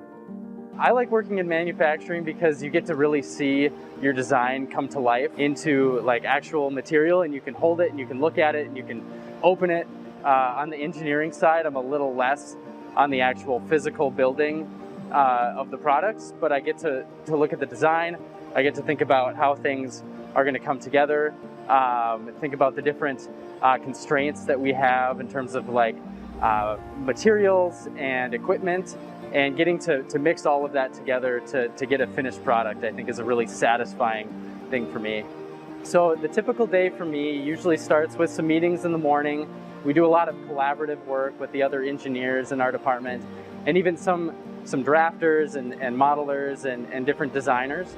And then I usually spend quite a bit of time at my desk, either running calculations, making 3D models, doing different simulated tests, and then sometimes I'm even out in the shop getting to interact with our products, doing some test wall activity as well as installing and uninstalling the units. What I like about working in manufacturing is the fact that it's all teamwork. Not only that, it's a lot of things that a lot of people don't fully understand and how windows are made, so I think that's pretty cool.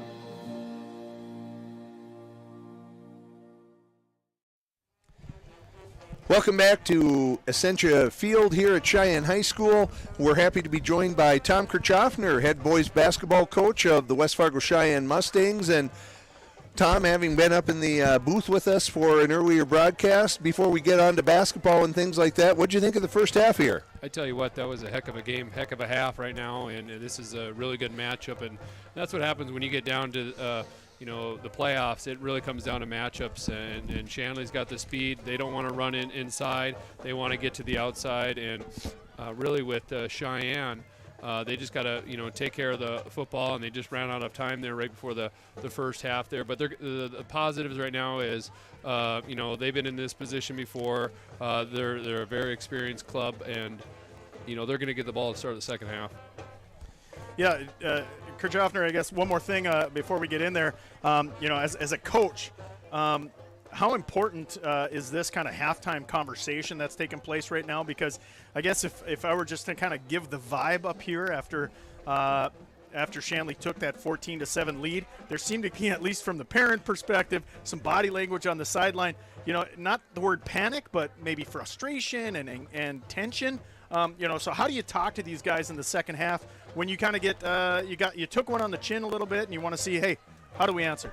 I'm sure a lot of the basketball guys are sick of hearing this, but it's just really dealing with that positive mindset of just making sure that sometimes you feel that shift or that momentum change in a game, and you just got to make sure that you're staying positive. And if you see a guy on your team, that you got to pick him up a little bit. And there's 4 quarters in football, and so a lot can happen. There's a lot of game left. They're going to get the ball to start, and so they can march down the field, set the tone. They can go for 2 if they want, and then take the lead. So right now, they're still controlling the game. I was just say, control the controllables, right? That's right. There are things that are within your control and things that you can't deal with. So control the controllables and certainly your attitude and picking each other up and those sorts of things, and sticking with a game plan are the things you can control.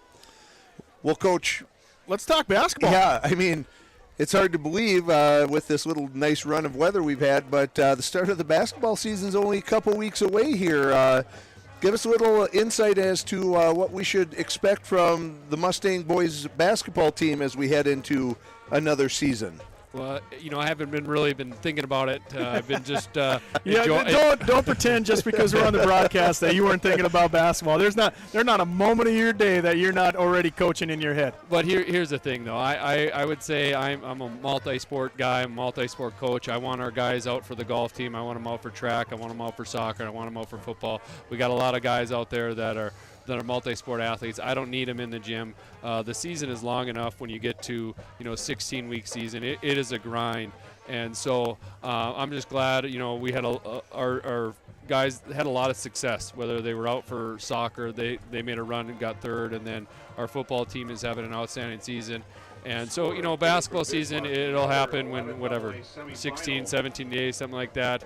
We're going to have our guys. We lost 5 seniors, 5 starters, which I think was about 80% of our scoring. But we had classes that were stacked on top of each other. So now you got seniors that are ready. It's their turn now. Well, and I think that's it. As I think about the season, it came to an end in a way probably that you weren't hoping for last year, but it's not as if the cupboard is bare at Sheyenne. You have returning players like Dominic Dozman and Mike Nile who saw, playing time, James Hagan, Caleb Larson. So it's not like you're having to start over with a bunch of sophomores or anything like that. So that's got to be a positive. And plus the fact that the Sheyenne teams won all the postseason tournaments, and if you look at the EDC tournament for the varsity and on down, Sheyenne basketball teams were able to capture victories in all of those postseason tournaments. So that's got to be a positive for you. Yeah, without a doubt. And I put a lot of stock into that sub-varsity, whether it be JV, the C team, the freshman A, freshman B. And our squads finished number 1 all the way through, and it was Sheyenne, West Fargo, and Davies. Those are the top 3 teams. It seems like the last couple years, and same thing all the way down to sub-varsity. And you mentioned we got guys that have experience, with Mike Nile and Dominic Dozman that have got maybe a start or 2. I know James Hagan, he got a start when we had a couple guys that were out last year, and then Caleb Larson came in, Xander Newton.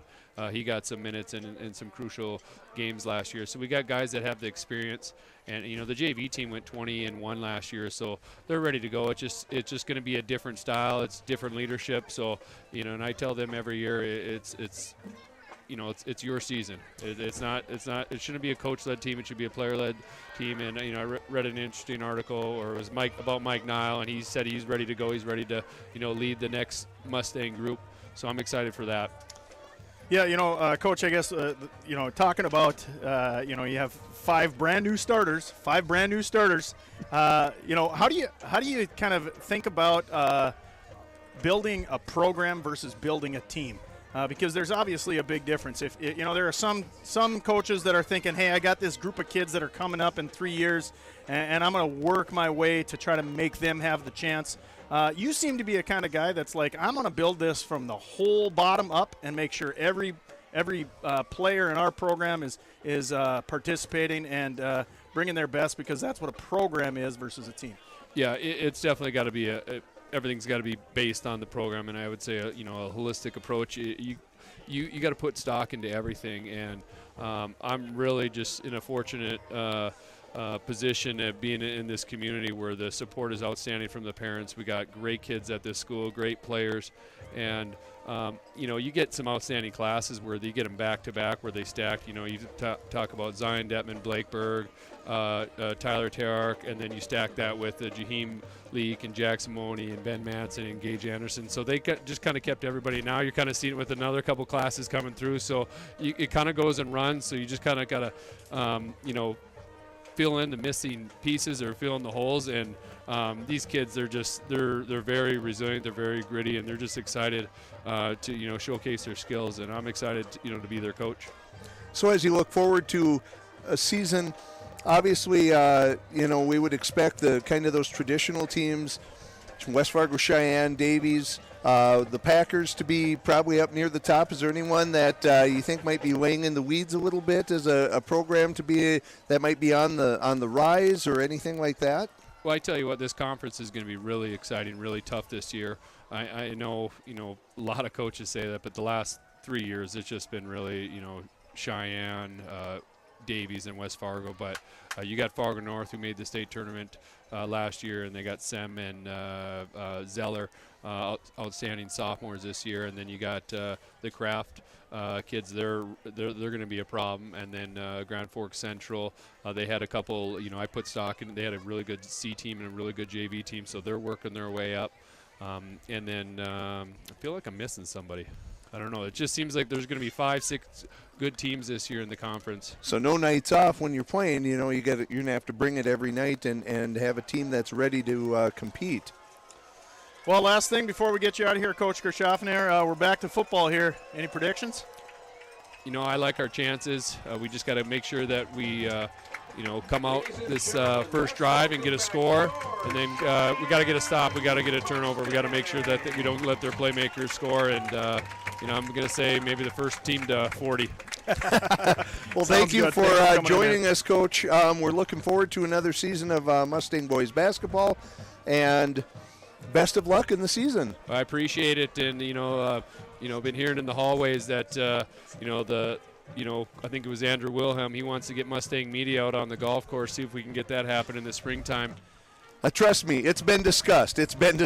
Well, thanks again, Coach, and best of luck on the upcoming season. We're going to step away for a couple minutes here, and we will be back in just a moment. Hi, I'm Ryan, owner of Dave's West Fargo Tire and Service. I'd like to personally invite you to visit us for all of your automotive repair and maintenance needs. We are your locally owned hometown automotive repair facility. We focus on building trust with our customers through honesty and transparency in the process. With decades of experience in the automotive repair industry, we would love to become your trusted repair center for all of your maintenance and repair needs. Stop by and see us. Your car will be glad you did. In this place, we face obstacles like nowhere else. The clock, the trail, the hill, the challenge that's always waiting. When that challenge comes, we'll meet it together. Because it's your chance to show what you're made of. Tenacity, resilience, and the power to prove that the toughest competition comes from within. This is orthopedics and sports medicine like nowhere else.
In this place, we see potential like nowhere else.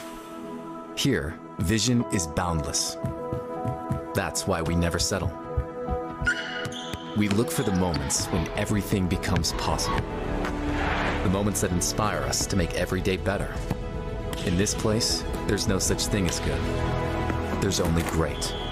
This is orthopedics and sports medicine like nowhere else. All right, so we're back here. I'm back on the mic here. We want to thank Tom Kirchhoffner for coming on for that interview. So the Mustangs, they trail 21-14 as the second half gets underway here, and they'll get the ball first. Wolf, what do you think needs to happen here? I would have to agree with what Coach Kirchhoffner said. They're going to have to figure something out defensively, whether that's creating some kind of turnover or slowing down the Shanley offense. They haven't been able to do that ever since Shanley switched to that no-huddle offense in the first half and near the end of the first quarter. I think offensively, I don't know that you have to do anything different. We're moving the ball just fine. Ran out of time at the end of the first half, but aside from the turnover on the one possession, we've kind of had our way. We've been able to do what we want. I think this is going to be that important drive, to go out and make a statement, see if you can put some points on the board, and then see what the defense can do. Yeah, Josh Hendricks, he had 11 carries for 46 in that first half, and then Grant Workington was our leading rusher with 10 carries for 86 yards and 2 scores, including a big 41-yard rushing touchdown as Race Wilson returns it up to the 31. And then a couple big passes there at the end. Xander Noon had 2 catches for a total of 30 yards down the stretch there, an 18-yard reception and a 12-yard reception. So as we about to get this first drive of the second half underway, it's going to start at the 33. Still that light drizzle coming down. We'll see if that kind of impacts, the grip on the ball. I'm sure it will. And we got Aaron Canolo back on the mic here as we're just getting our technology sorted out here. This is going to start with the handoff. No, he's going to break. He tucked it, and he's gone. He's going to be break. Grant Workington's going to break free. Another big play for Grant Workington. He kept it, faked the handoff, and kept it. He gets all the way down to the 25. Grant Workington over 100 rushing yards now on the night. And that, again, that's the element that we haven't seen. You haven't needed it. That quarterback run, that's usually, kind of NDSU style. Don't show it much, And now when the game's on the line, you better account for the quarterback because he's going to be tucking it too. He's up to 128 rushing yards now on 11 carries. Pretty spectacular run there. Nice fake. That was a 42-yard run there by Grant Workington, his longest of the night. That's going to be to Wilson, the left side. Breaks the tackle, cuts back to his right, gets up to the 22. I do see that Bryce Kane is still in on the offensive line playing right tackle now. Galdi was shaken up. Galdi, whatever it was, must have been significant enough to prevent him from being able at least to start the second half. We'll see if he makes a reappearance here. 2nd and 8 with 11:20 to go in the third quarter. Great start. Here we go from the 23. Grant Workington in the shotgun.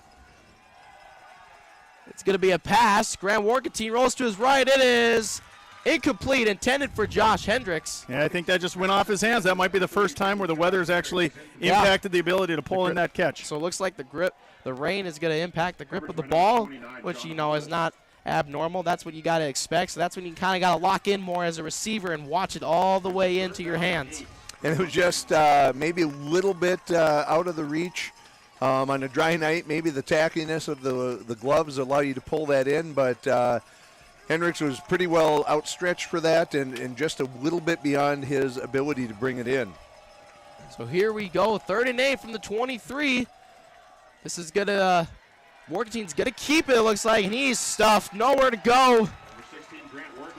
Not really sure what that play call was on 3rd and long, but it looked like it was just an option play, and Workington thought he saw something in the interior, and they were able to shut it down. And now we're going to have about a 3rd and 6, or 4th and 6, and that's really going to be a really interesting situation. It looked like Grant Workington didn't agree with that. Kind of shook his arms and.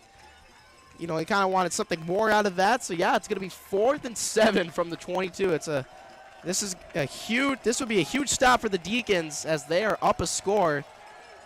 So here we go. We'll see Grant Workington all alone. He dumps it off to Intended for Connor Entz. Incomplete. The ball's very slippery now. Yeah, and that's unfortunate because that's the one where the Mustangs needed to kind of put some points on the board after kind of not being able to convert right at the end of the half there. And now, unfortunately, not able to convert on that fourth down. And now the Deacons' opportunity here is to turn this into a two-possession game. Two-possession game. And this will put even more pressure on the defense. You know, they had struggled to deal with the kind of this pro set and the no huddle that Shanley had run the most of the first half, as we have a false start there, I think, some movement, an illegal shift of some kind. Mustangs kind of fortunate for that to happen. But, yeah, without getting those points on this first possession for Sheyenne, that puts a premium on this possession for the defense and seeing if they can find a way to stop Shanley. Yeah, especially deep in their own territory, as that backs them up 5 yards back at the 15. So right around the 17. Be a great time for a turnover for the Mustangs. Great time for a turnover, absolutely, Dan. We got a motion here from Gores. Rosberg goes to the right. Good tackle. Strung out Great well. tackle. Played really well by the Mustang defense. They held their contain. Looked like he pitched that to Devine, and Devine was swallowed up there. Nowhere to go. I think Kirkby was able to string that one out, and we had some backside pursuit as well. So now we have a second and long. Second and long. See what the play call is for the Deacons this time around. It's going to be 2nd and 16. So Rosberg fakes the pass, and he tries to scramble, and he's sacked. So huge sack there. I believe that was Menz on the sack. Maybe a couple of adjustments out of the half that I've seen maybe from the defensive ends. Menz was really kind of coming up the outside last time. Now he's working on the inside, trying to stop that quarterback draw. That one ended quick. 3rd and 16. Big opportunity here for the Mustangs. Rosberg, play action. He scrambles, gets rid of it. Incomplete. Broken up. I believe that was by Brady Dunham for his second pass breakup of the evening. Good pass protection there by the Deacons, but unfortunately they weren't able to do anything with it. Rosberg had a lot of time to look downfield, but nobody sprung free, and great play on the defense to knock it away. So it's going to be 4th and 16 now, deep in the Deacons' territory. This short snap and this quick punt just makes me so nervous to see that, but Rosberg gets it off, but not by a lot, as Gustafson fair catches that one. Fair catches it right around the 47. So the Mustangs will start with good field position they'll only have to get 53 yards. So we're going to come back shortly here. Deacons still lead 21-14 with 9:10 remaining here in the third quarter.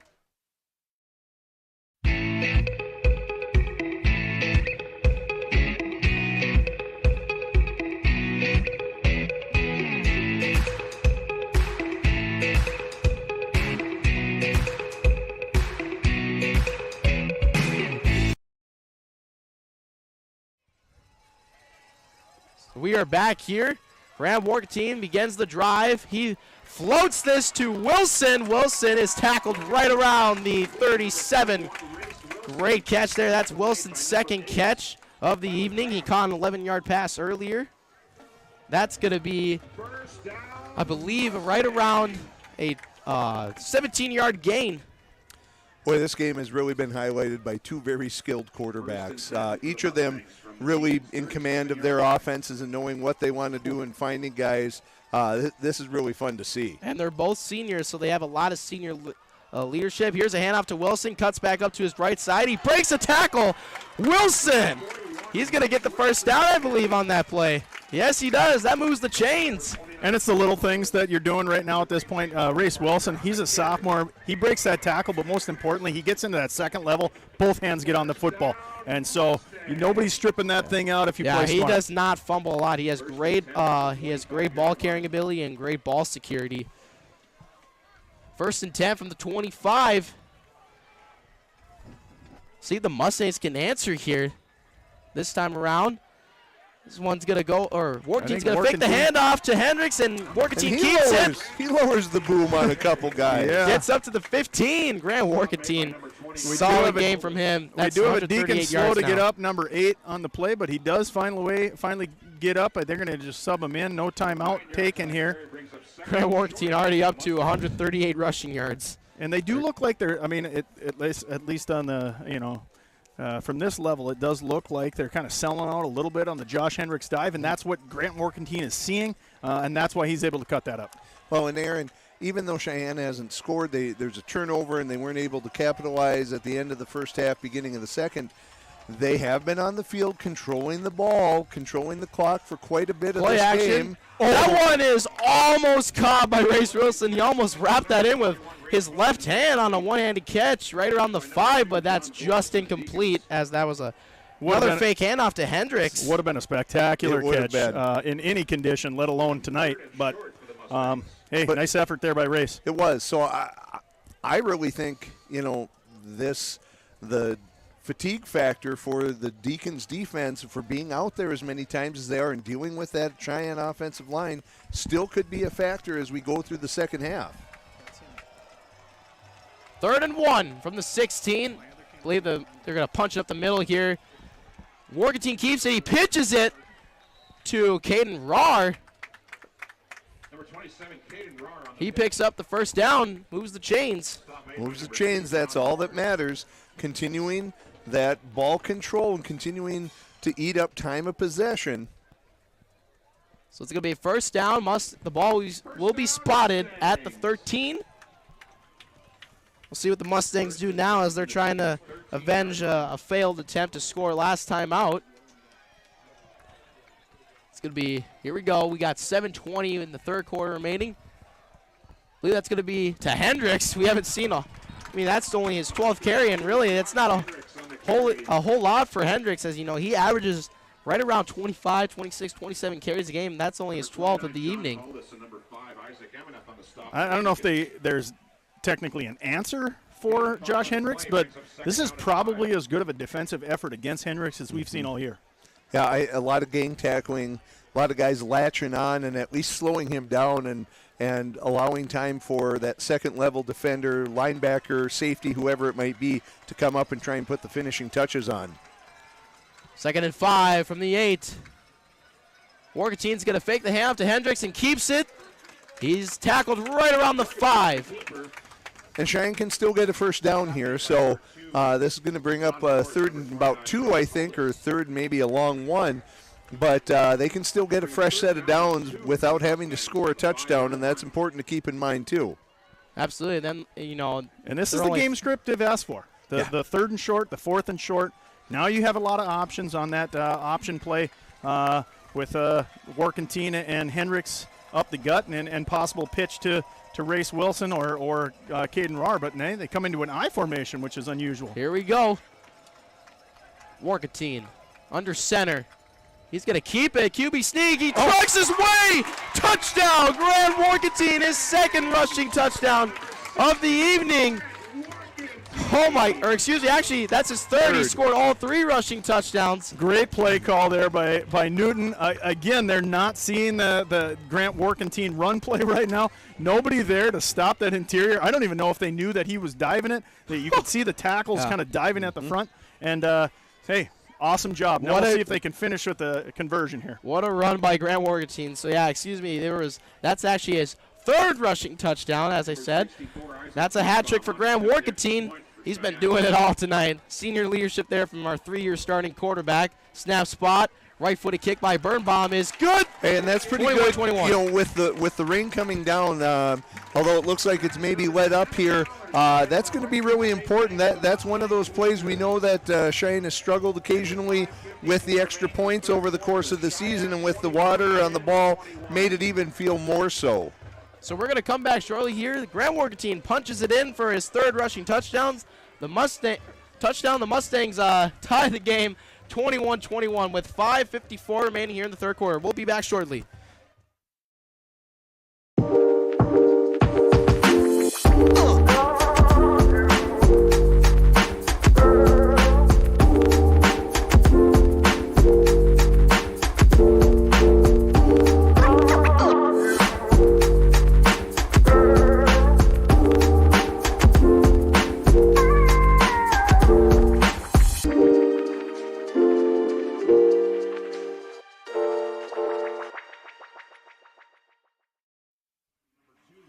So we are back here. Grant Warkentine just punched it in for his third rushing touchdown of the evening. 21-21. And here we go. Here's the kickoff by Birnbaum. Great leg there. That's received right around the 17. A little lateral going here up to the Vine, tackled at the 25. Good discipline there by Carter Menz. He was able to kind of sniff that one out. Ball touched 3 different hands. That's a pretty risky play coming off of a tie game situation. Hey, quick update on the score. 9-0 now in favor of West Fargo out in Bismarck, and the Century quarterback is injured and out of the game. So big news out of Bismarck here. West Fargo looking just that much closer to punching their ticket to the Dakota Bowl. Yeah, Brady Dahl, he's been the leading workhorse for the Century Patriots at quarterback all year. Here's Rosberg, pump fakes, he fires it deep. He's got a man. Oh, just overthrew it. I believe that was intended for John Gores, the speedster at wideout. He's only 5'6", and he's got great leg speed.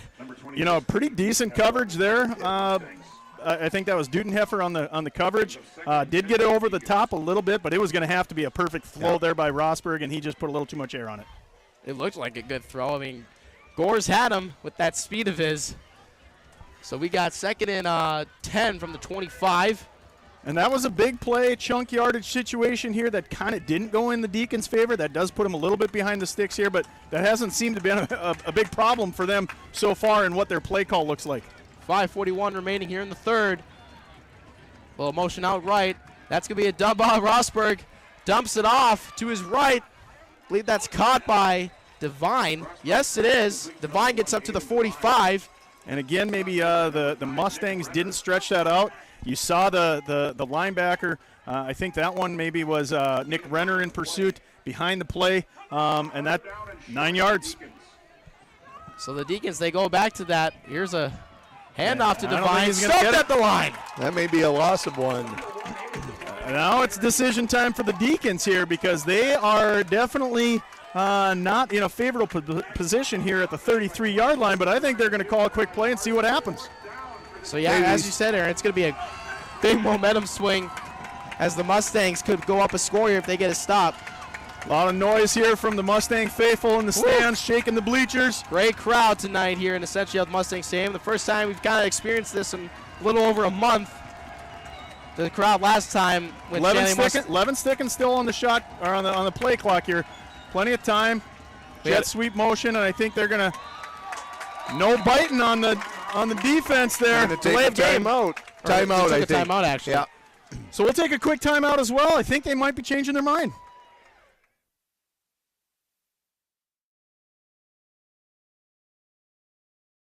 Hi, I'm Ryan, owner of Dave's West Fargo Tire and Service. I'd like to personally invite you to visit us for all of your automotive repair and maintenance needs. We are your locally owned hometown automotive repair facility. We focus on building trust with our customers through honesty and transparency in the process. With decades of experience in the automotive repair industry, we would love to become your trusted repair center for all of your maintenance and repair needs. Stop by and see us. Your car will be glad you did. So we are back here at Century Health Mustang Stadium. We got a great crowd here tonight, just like we had the last time out these two teams played. We just got a score update with 1 minute and 55 seconds remaining in the game. West Fargo leads 15-0. Brady Dahl, the Century Patriot quarterback, went out with an injury. So here we go. 4th and 1. Mustangs trying to make a stand. It's going to be a Rosberg fakes the handoff, and he keeps it up the middle. They move the chains. Great play call there. Jet sweep action did get the linebacker shifting a little bit. Good hole by the offensive line. Big Mike Rosberg, you know, he's a big dude, man. He's coming downhill that hard. If you don't meet him in the hole, he was going to pick up the first down. Great call. 6'4", 205 pounds, and he's a junior, so he'll have another year with the Deacons next year. Rosberg in the shotgun. He dumps it off. I think that's incomplete. John Gore is the intended receiver. That one just kind of slipped out of the hands of Gores. Again, the rain has stopped, but I think there's still, you know, when you're placing that ball down, there's still some water out there, and you see Rosberg wiping his hands, so there must be still some moisture that they're contending with. That one goes Here to Gores in motion. Gores in the jet sweep, breaks free. Oh, ball comes free. It's a fumble. We'll see if the Mustangs have it. I think it jumped right back into the hands of John Gores. Fortunate there because that ball popped up in the air. And that might have been his best reception of the season. Most important one anyway. It was great hesitation cut, and it looked like he was really going to maybe find some pay dirt. The ball came out, and there you go. 3rd and 5. Shanley is fortunate. Rosberg drops back, pump fakes, Double looks move. deep. It is incomplete, Double overthrown. move, but there's going to be either illegal contact or some defensive pass interference because double move was put on by the Shanley receiver, and there was contact. I think it was before the ball was thrown, but regardless, that's going to be a penalty on the Mustangs. Defensive holding 5 yards. If you get beat on a chair pattern, that's probably one of the better things you can do because if you're the last guy over the top, 5 yards, you're willing to give that up. Yep. That pass was just a bit strong there by Rosberg, and there was a penalty there. It's going to be holding on the Mustangs. So that's going to be a first down for the Deacons with 3:50 to go here in the 3rd quarter. What a highly, just tension game we have here. The crowd getting into it. We love to see that in postseason football here in the semifinal. A Dakota Bowl trip on the line here. Rosberg motions. And they get Devine and Gores to the left here. Trips left. Gores dumps it off to Devine. Through his hands, almost picked off. And that's kind of, I think, what the Mustangs are waiting on. There has not been an opportunity for them to kind of flip the field with a turnover, kind of change the momentum, and that was an opportunity. We had the fumble that kind of fell out of their hands. So far, Deacons got to feel pretty good that they've avoided those. Very fortunate. Olsen almost got an interception on that. 2nd and 10 from the 47. Here we go. Rosberg rolls to his right. Looks deep. Nope, he's going to keep it. And he's pushed out of bounds right around the 45. And that's a great tackle there. I think that was Nick Renner that kind of spied the quarterback and stopped him from making a big gain there. Nice job. Linebackers playing pretty good. So it's going to be 3rd down here. And this is a big opportunity here for the Mustangs to stop them. And nice little pitch play. Here's Devine. He's wrapped up by Noah Olsen. Or excuse me. That's Nick Renner again. He makes the play on the one sideline, comes on this direction, makes another great tackle, and now it's going to be 4th down. Yeah, boy, that same play that they scored earlier on, Rosberg just kind of holds and shows that ball and that quick flip out to Devine. But great job that time by Renner. The crowd getting into it now. It's 4th and 5 for the 42. Nick Renner on the great stop last time out. Here we go. Rosberg looks. Nothing He's going. sacked. Wrapped up by Carter Menz. His second sack of the evening at the 50. And the Mustangs get the stop, and they'll get the ball at midfield. Is that the one we've been waiting for? It's not. It works just like a turnover, even though it's not an interception or a fumble recovery. But flipping the field at nearly midfield, if you can drive and eat some time here and punch one in, that's really going to put the pressure on Shanley moving forward. Hey, credit on the back end on that one. That was going to go down as a stat for Carter Menz on the sack. But you saw Rosberg was trying to get that out quick. It was not there. Good coverage. 1st and 10 from the 47. Mustangs get it. Race Wilson goes to the left side, cuts back up to his right. Nice gain there from Wilson. Mustangs trying to go up on this possession. It still remains 21-21 here with less than 3 minutes remaining here in the 3rd quarter. Oh, that was a great sack. Menz just threw him down to the ground with force. And, Rosberg's a big dude. Men's getting a lot of college looks right now. They see the way he jumps off that ball, they see the way he attacks that quarterback, and that one's going to go down as one of his favorite highlights of the season, I'm sure. And he's a hard worker. He's put on a lot of muscle over the past year. So Morgantown spins, cuts back up to the 41. I haven't seen this many spin moves in a football game in a long time, but it's been very effective for Workington tonight. When you put them in the spin cycle like that, you have to hope that the quarterback's tucking that in tight. You don't want to spin that thing around and get that elbow up, and I haven't seen him do that yet. And it hasn't been kind of the backside pursuit from the Deacons to knock that free, but he keeps using it. Let's hope that he keeps going to the well and that it keeps proving effective. When he broke free on that 41-yard rushing touchdown for his 2nd touchdown on a little spin move there from that after he broke that tackle, here he motions Caden Rahr. Working rolls to his right. and that's dumped off to Rahr. Going to be close to a first down.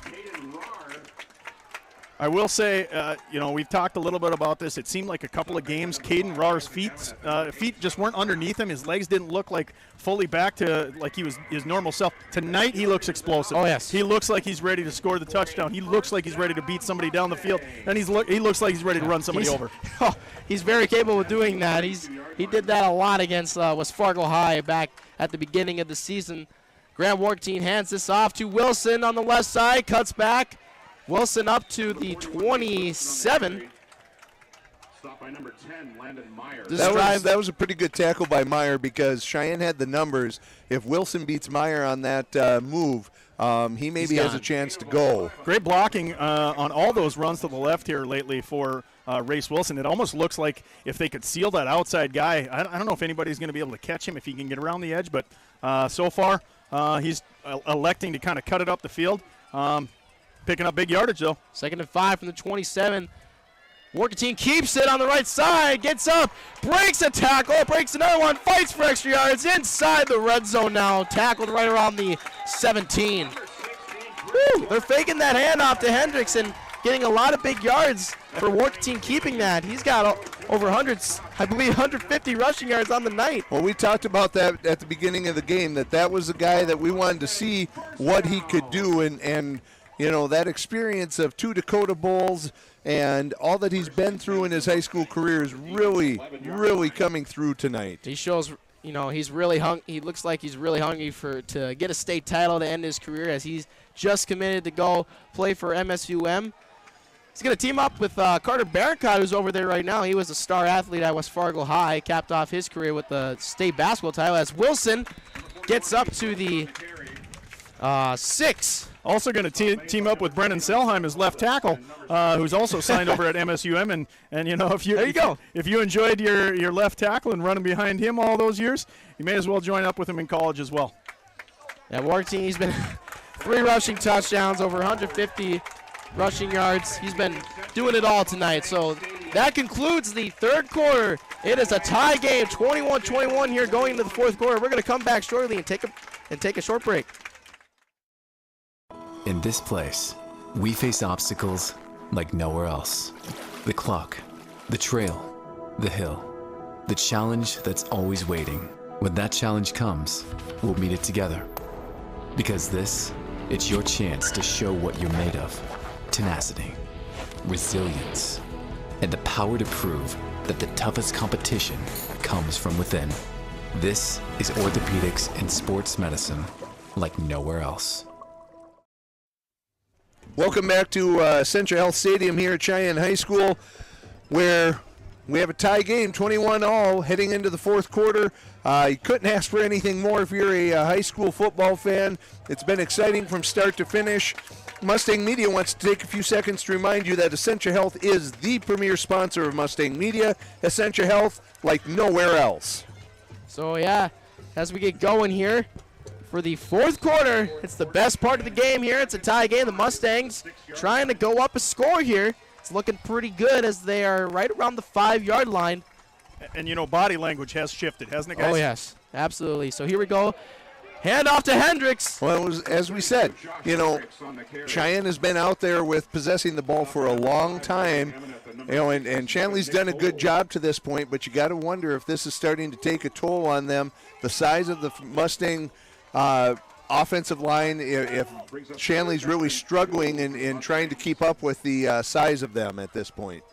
So it's going to be 3rd and 3. So this is a big play here. Shanley trying to make a stand.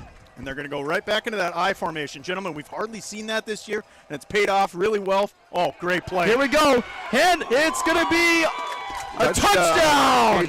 Caden Rahr gets his first touchdown of the evening. Hey, great pitch there. Tip of the cap. I know that one goes down as a Caden Rahr touchdown, but tip of the cap to Jeremy Newton. He has executed a really nice game plan here tonight, gentlemen, because those plays, we have not seen them on film yet all year. Nope. And I'm sure they're wondering what's going on. We saw a dive out of that situation. Now we saw a jump pass. And that's a quick flick to Josh Henricks and a jump pass. That was very quick. We didn't even see that coming. Was a jump pass. And a true jump pass. I guess Henricks relying on his former basketball skills for a little jump pass, and the 2-point conversion kind of catches Shanley off guard, and that's really going to hurt the Deacons now. It caught us off guard up here in the booth. That was quick. I didn't even have time to react to that. And, we've seen them in formation be ready to run 2-point conversions. Haven't had to go to the well on those. We saw one special play a couple of weeks ago, but there it was. Gentlemen, we saw all the momentum shifting, and now an 8-point advantage.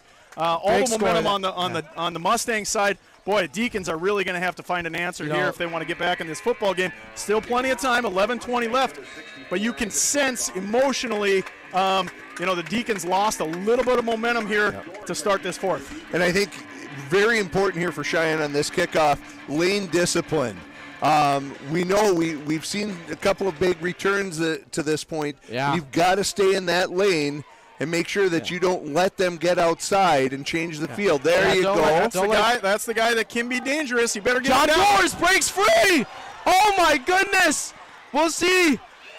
Good tackle all the way up by to the 46. And you know what? It looked like a really good job by the Mustangs. Kicked it into the perfect spot, took a couple bounces. Unfortunately, it bounces into the hands of the one guy you don't want it to touch, and that's John Gores. He's just so explosive. They were holding the jersey for dear life. He breaks that, almost takes it to the house. Coach lane discipline. It ended up being the lane discipline of the kicker. I was just about to say, as it goes to Gores, yes, you want to contain him. You do not want him to get free on the outside, and he almost took that to the house for a 70-plus yard score. So we got Rosberg, the Deacons starting at great position here. Here's a motion to Divine. He's going to get the pitch.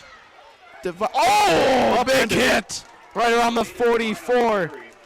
That's worth looking at again, ladies and gentlemen, the instant replay. You see him get upended, tap real low, and now the Mustangs are starting to learn. You cannot bring Divine down at the waist. You got to go at those knees because that guy, he just bounces off. Who was that? I believe that was Nick Renner. Oh, my goodness. He's playing a good half here. Both sidelines getting up and down. Divine's going to look at him and say, oh, boy. 2nd and 5 from the 42. And I think for the first time we're seeing that Divine isn't on the field. I don't know if he was that's completed Gores. Yeah, I don't know if there was any kind of injury or if he was a little banged up on that or just needed to collect his thoughts there. But number 29 is in now at running back rather than Divine. John Haldis.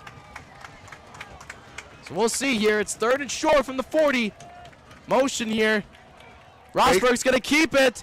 He breaks free up the middle, down inside the 25. Boy, if he doesn't lose his footing on his own, he maybe goes all the way, but he's kind of tripped up there as the rain is starting to fall once again here at Sheyenne High School. 10:25 left to go in the fourth quarter with the Mustangs in an 8-point lead. Great momentum swing there for the Deacons. They show a lot of poise here and a lot of control. They know there's plenty of time. He's swallowed in the backfield. Stuffed at the 25. John Gores is stuffed. Not very often you see Gores hesitate and like he doesn't know where he wants to go. But that time you had so many Sheyenne defensive linemen getting upfield that really Gores knew he had nowhere that he could go. And what do you know, Wolf? It's Carter Menz. There on the stop. So you got 2nd and 12 now from the 24. Obviously going to be 4-down territory for Shanley, so absolutely. You got to be thinking in that vein of thought for the Mustangs that it's not just a stop or two. You're going to have to get them to stop the Deacons 3 times, as it looks like Sheyenne didn't like what they saw, or I'm sorry, Shanley didn't like what they saw and take a timeout. So we're going to come back shortly here. It is a 29-21 game with 9:33 to go here in the fourth quarter. Mustangs lead.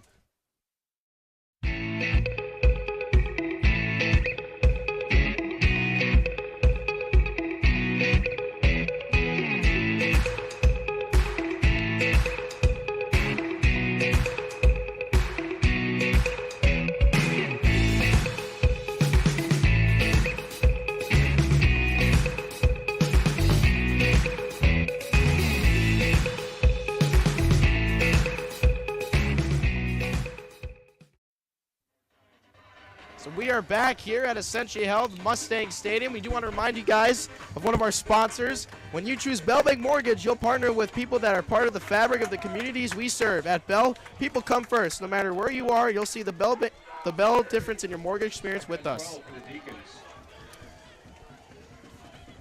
So here we go, 2nd and 12 from the 24. Rosberg looks deep, passes. Oh, it's incomplete, almost caught. Looked like it was caught from here. From our angle, it looked like he had it. I don't know if it was out of his reach or if it slipped through his hands. Boy, that was Doors again. That was Soka Porter. Great throw there by Rosberg. Put it right into the bread basket. I think that was Gores out in. Or was that Gores? It was Gores out in there. So it was number 2, John Gores. But he wasn't able to pull that one in. Looked like number 3, Soka Porter, but that was actually John Gores. Rosberg gets sacked! Big sack! Carter Mans with his 3rd sack of the evening. And that one was a true sack. Yeah. That was not a coverage sack. This time, that was Carter Mans blowing that play up. He absolutely destroyed Rosberg on that pressure. But Rosberg's a big kid. He's already up. He's ready to call the next play. Now Shanley's 4th and 15. Shanley's in the 4th and 18. They've used 2 of their timeouts this half already. You can't afford to use one here, and now Cheyenne's going to make sure they have what they want on this big 4th down attempt. At 9 minutes to go, if Cheyenne's able to hold on this, that could be a difference maker. That's something where Cheyenne could maybe salt it away. Hey, Mustang fans, we want to make sure that we thank the following game sponsors for their support of Mustang Media and helping make this particular broadcast possible. That would be the Wilson family, parents of Race Wilson, Lex Lundy at Thrivent Financial, Jay Rahr at Evolve Concrete, Katie Capel at Mode Travel, MJ Capelli, Second Nature Woodworks, Johnson Meininger Greenwood Law Firm, Dave's Tires, DJ Coulter at American Family Insurance, Outlet Recreation Marine Center, and Ryan Kill at State Farm Insurance. We appreciate your support. So 4th and 18 from the 30. Big play here with 9 minutes to go. We'll see if the Mustangs can get another big stop. Rosberg goes to his right, launches it deep. It is out of bounds. Incomplete, too far left. That's a turnover, and the Mustangs get the ball back. Huge stop. Pretty good job by the Deacons O-line there. They did give him time. That pass just sailed a little bit out of bounds. And, hey, again, Coach, not necessarily the turnover in the traditional fashion, but this is a turnover on downs. And ultimately, with 8:55, we've seen the Mustangs actually milk huge chunks of clock. Let's see if that takes place this time around. Also, though, you don't want to be too conservative here. You want to stay a little bit aggressive, but not take big chances here yet or gambles. And any points on the board turns it into a 2-possession game. So points are big. Time of possession is huge. So here we go. It's a handoff to Wilson. Ball security here is going to be Race Wilson breaks free up to the 45. Big carries by Race Wilson. You love to see that from the sophomore.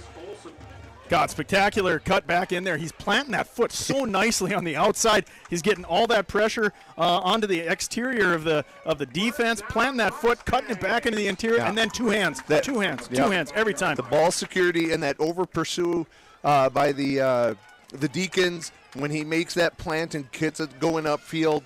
Boy, he's tough to stop. Here we go. Warrenton's going to keep it. Pitches it to Rahr. Rahr spin moves, gets tackled right around the 49. And I like that. Nice little safe pitch there. We saw a couple of times last game where the pitches got a little bit uncomfortable for me. That one was really well played, under control. Both Rahr and Warrenton, good spacing. Great pickup on first down there, 5 yards. 2nd and 6 from the 49. Clock continues to run. 8 minutes and counting. 8 minutes and counting. Will timeouts be a factor as we come down the stretch here? Well, Shanley's burned 2 already, and Cheyenne 1. Here's Wilson. It's going to be awfully tough for Shanley to stop the clock. Race Wilson on the carry, picks up a couple. And he was decleated on that one. The shoe comes off, so we got to get someone in quickly. Nick Hodel, number 67, on the stop for the Deacons. And that's going to be Anset's coming in for him, number 6, who actually had a good chunk of playing time for Race Wilson when he was injured. Actually played really well, had a lot of touchdowns, and ran well for the Mustangs. 3rd and 2 from the 47. Mustangs looking to continue the drive and knock some more seconds off of that clock. Working under center, hands it off to Hendricks. Yes, sir! Hendricks, first down, tackled at the 40. Again, that I formation look that just has not been something that probably shows up much on game film for the Deacons to scout. And when you can go with Hendricks coming through or send him through as a lead blocker, well, that's a real luxury. It does appear to me, at least, gentlemen, that the left side of the offensive line for the Mustangs is winning in the trenches right now. Brennan Selheim is pushing his guy back time and time again. I think that's why they're liking what they're doing with Race Wilson on the right slot side. And Selheim playing a great game there over on the offensive line. 1st and 10 from the 40. Warkentine keeps it. He trucks over a defender, picks up 3. Fakes that handoff to Hendricks and keeps it himself. We've seen a lot of that tonight. Nick Hodel on the stop. And again, kind of the importance of that is you're falling forward. It looked like he maybe got hit after a yard or so, but Warkentine able to pick up a couple more yards because he put the shoulder down. This is a big drive as the clock continues to tick. Shanley's going to need to get a stop here if they're going to have any chance to tie this game up again. If Cheyenne goes up 2 scores, Shanley is in trouble. Sheyenne is 6 minutes away from a 3rd straight Dakota Bowl appearance. Warkentine, he's going to keep it on the left side, trucks over another defender, rolls over inside the 35. That was just a smart play by Warkentine. That was one of those pitch plays that I think we saw last week that got a little loose and just it's kind of a little dangerous. And I think just a really heady play by Warkentine to tuck it back in and make something out of that. Bringing up that 3rd and 3, that's the territory they want. And I think I did see the conversation. I'm not sure what was said there, but you can tell. I think Newton said, "Hey, walk back to the huddle, use the play clock." Absolutely. Here we Keep go. moving the ball. Warkentine under center. That's Hendricks. Picks up a couple. First down. First down. Let's see here. Yes, it is. That'll move the chains. They'll continue to knock off seconds out of that clock. That is huge. And again, gentlemen, that's what we saw all year. You get in that short yardage on 3rd and 4th down, and you kind of know where the ball is going, but you still can't stop it. 220 pounds coming down Main Street, tough to stop, man. Absolutely. 1st and 10 from the 30 coming up here as 5 minutes left is approaching. Mustangs up a score, 29-21. As they had a little jump pass on that 2-point conversion by Hendricks. So here we go. Here's a handoff, or Warkentine's going to keep it. Breaks free. Warkentine breaks free. Touchdown, Mustangs. His 4th of the evening. And that's going to be a 2-score game for the Mustangs. They go up by 14.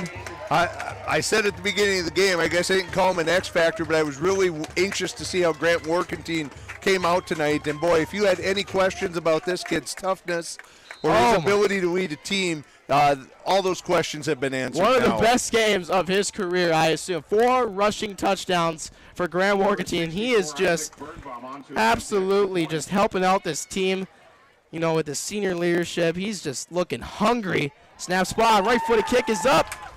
And it's good by Isaac Birnbaum. He's 4 for 4. So now we're sitting at 4:50 to play. Deacons only with 1 timeout left. Down 2 scores. I mean, they are a quick strike capable team. And let's not forget that. And, we saw just from the last kickoff that Gores had a chance maybe to break something. So we got to be really smart here, I think, for Sheyenne. And you don't want to call it a prevent defense, but you just really got to make sure that you're not burned by the big play here. Yeah, and that's what they're made. We saw that last time with John Gores. He almost took that to the house, but he was tackled right around the 46.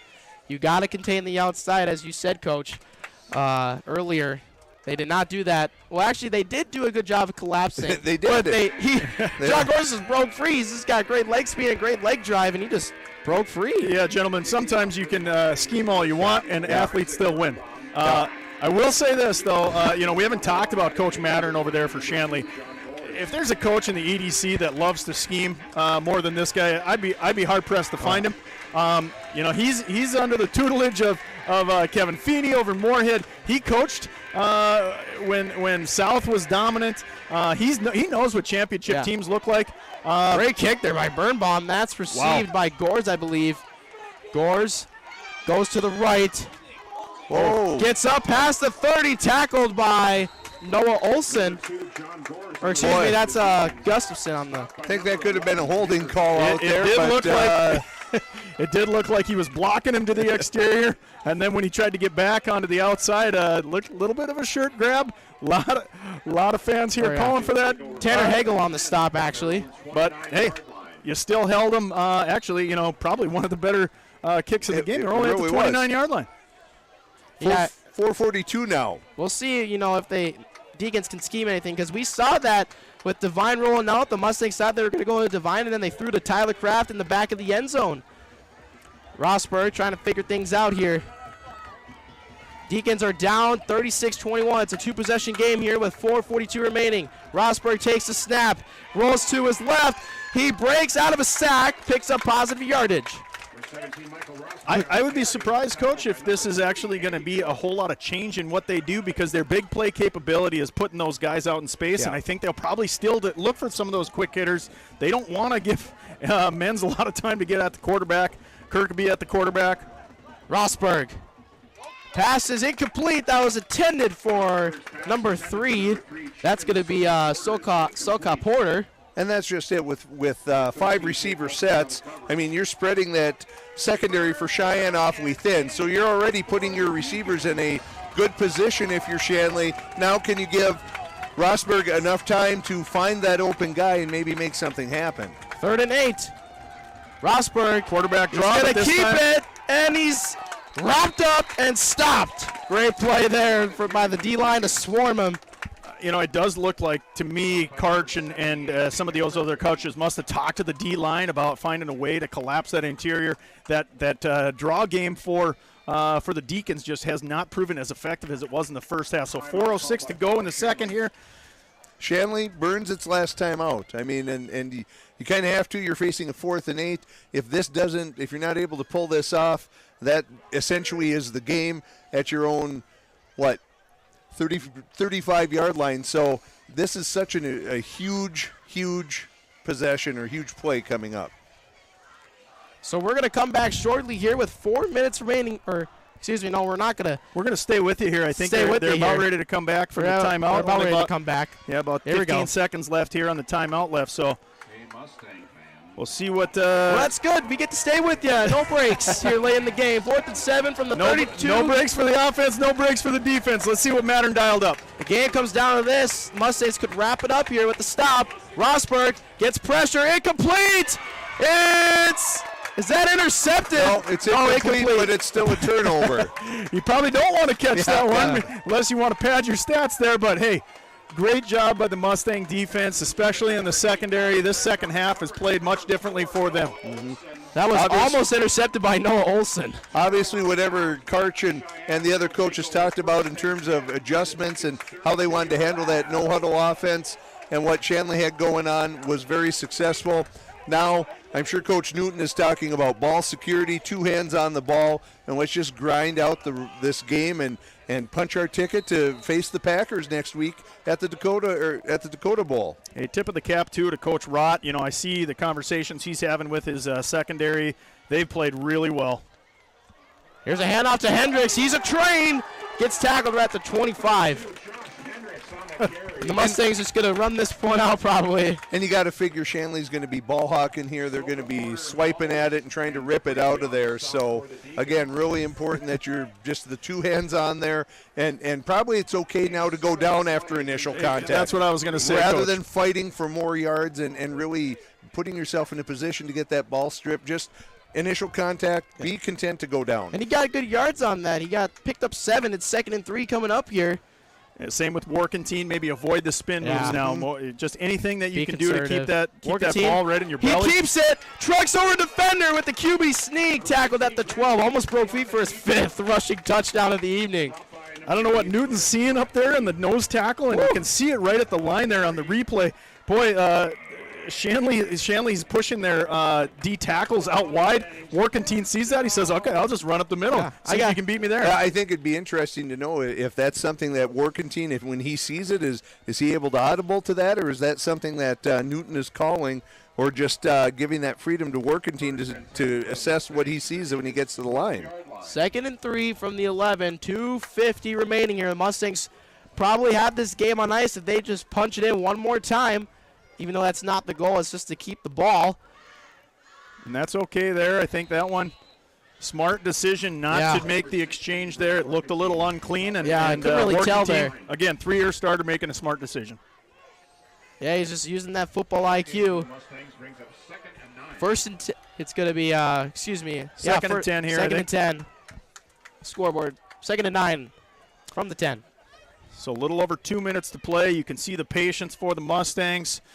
They probably don't know if they win this game that they're going to meet their crosstown rivals. Probably but not. I'm imagining that throughout the city of West Fargo, those boys from the north side and the boys from the south side. Hendricks picks up a few. It may very well be the most important game in West Fargo football history. And the Packers have some titles, but they've never done it against the team from their zip code. Absolutely. Yeah, and it's going to be, I think football is going to be the first sport where the Packers and the Mustangs meet in a state championship. Oh, what a game that's going to be. We do want to remind you guys we might call that. We're going to see if we can get an opportunity to call that game up at the Fargo Dome next Friday. Warkentine hands this off to Hendricks. Trains his way up to the 8. So now we're sitting at about 1:23, and I think this is academic. It is academic, but, you know, with 1.5 minutes left, obviously this does look like it's going to be a win for the Mustangs. But, man, Mattern and his boys, they came out. They gave them all they wanted in the first half, and we talked about the adjustments made by Sheyenne, but Shanley certainly has nothing to hang their heads about in this situation. They were gamers the whole night, and, you know, a play here or there could have made the difference or made this a much tighter game at this point. 4th and 3. Warkentine tries to fight his way for a first down. I think they are going to give it to him. They are. Get it. We'll see if he gets a 5th rushing touchdown. I mean, he's got 4 of the 5 touchdowns tonight. Well, with 48 seconds to go here, they may well just say, hey, let's get the heck out of here. It's time just to take a knee, but we'll see how this works out. It is the last home game in Grant Warkentine's career. It is the last home game in Josh Hendricks' career. All these 5 offensive linemen, the 2 wideouts. This has got to feel good. It's been the best football team we've seen in Sheyenne football program history. Looks like the victory formation here. Victory formation. And that final knee is going to do it. The West Fargo Sheyenne Mustangs will punch their 3rd straight trip to the Dakota Bowl next Friday, and they'll take on their crosstown rivals, the West Fargo Packers, in the state championship. The Mustangs keep that undefeated campaign alive. The Deacons will finish at, surprisingly, a 6-5 record, even though they don't look like a 6-5 team, as the fireworks go up to celebrate another trip to the Dakota Bowl for the Mustangs. And this time they're hoping to make it 3rd time's a charm. So what do you guys think of the poise and the mental focus the Mustangs had? Because they were down early there at halftime. They shut out the Deacons in the second half. Well, you know, I talked about it before the game. Grant Warkentine on offense was the guy to watch. And, boy, I think you would be hard-pressed to find a better individual performance in all of Sheyenne football history. The guy did everything that you could ask a senior leader to do. He took care of the ball. He was the leader. He was in control. Put up 4 touchdowns, probably over 200 yards of rushing. I don't know that there's enough superlatives to talk about as far as the performance of Grant Warkentine tonight. 4 rushing touchdowns for the 3-year starting quarterback, and then we had another touchdown by Caden Rahr. But, yeah, as you said, Coach, what a performance. Just putting the team on your back, you know, with the senior leadership there. I mean, it was an all-around team effort, but, you know, Grant Warkentine being that leader, 4 rushing touchdowns. And, you know, Shanley, they put up a good fight. This is a solid program. They do not look like a 6-5 football team. That is as advertised.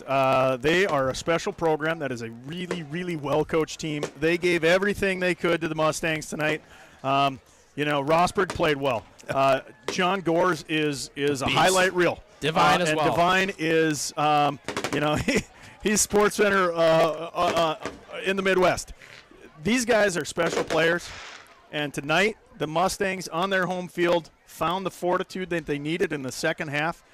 This could have swung the other direction, gentlemen. It could have. It could have. Coming down to score at the 3-yard line, and at the end, they came out in the second half and they won the game. Well, but keep in mind, Shanley's up 21-14. Sheyenne doesn't punch it in at the end of the first half, isn't able to drive down and score at the beginning of the second half, and Shanley with the ball in their hands.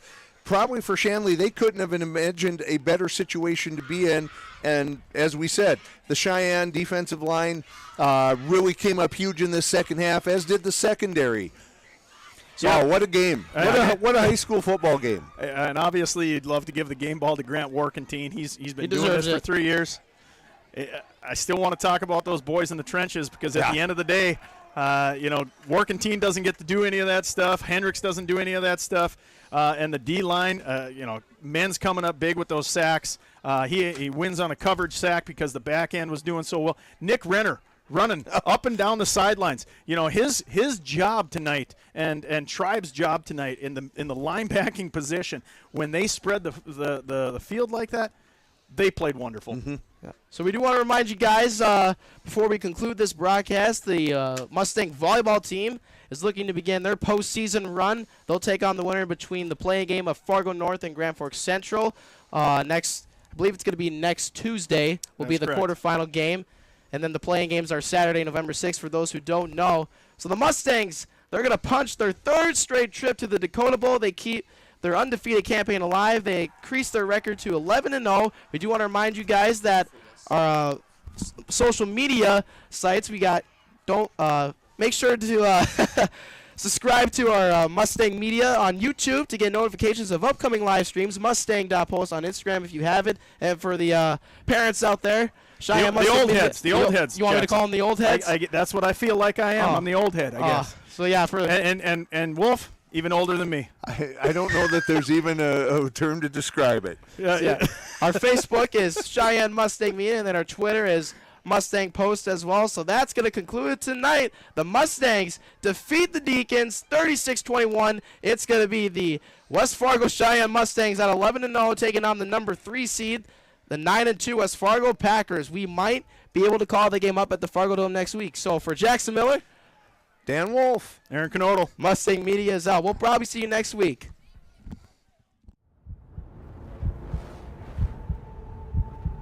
The hardest part comes last. The final set, the final rep, the last lift, the last inch. When the finish line is in sight, that's when it's easiest to stumble. The finish is everything, but it's not for everyone. It's for the mean, the tough, the nasty. It's for the fighters, the ones who refuse to surrender. It's for those who put in the time when nobody was watching so they can dominate when everyone is watching. It's for champions.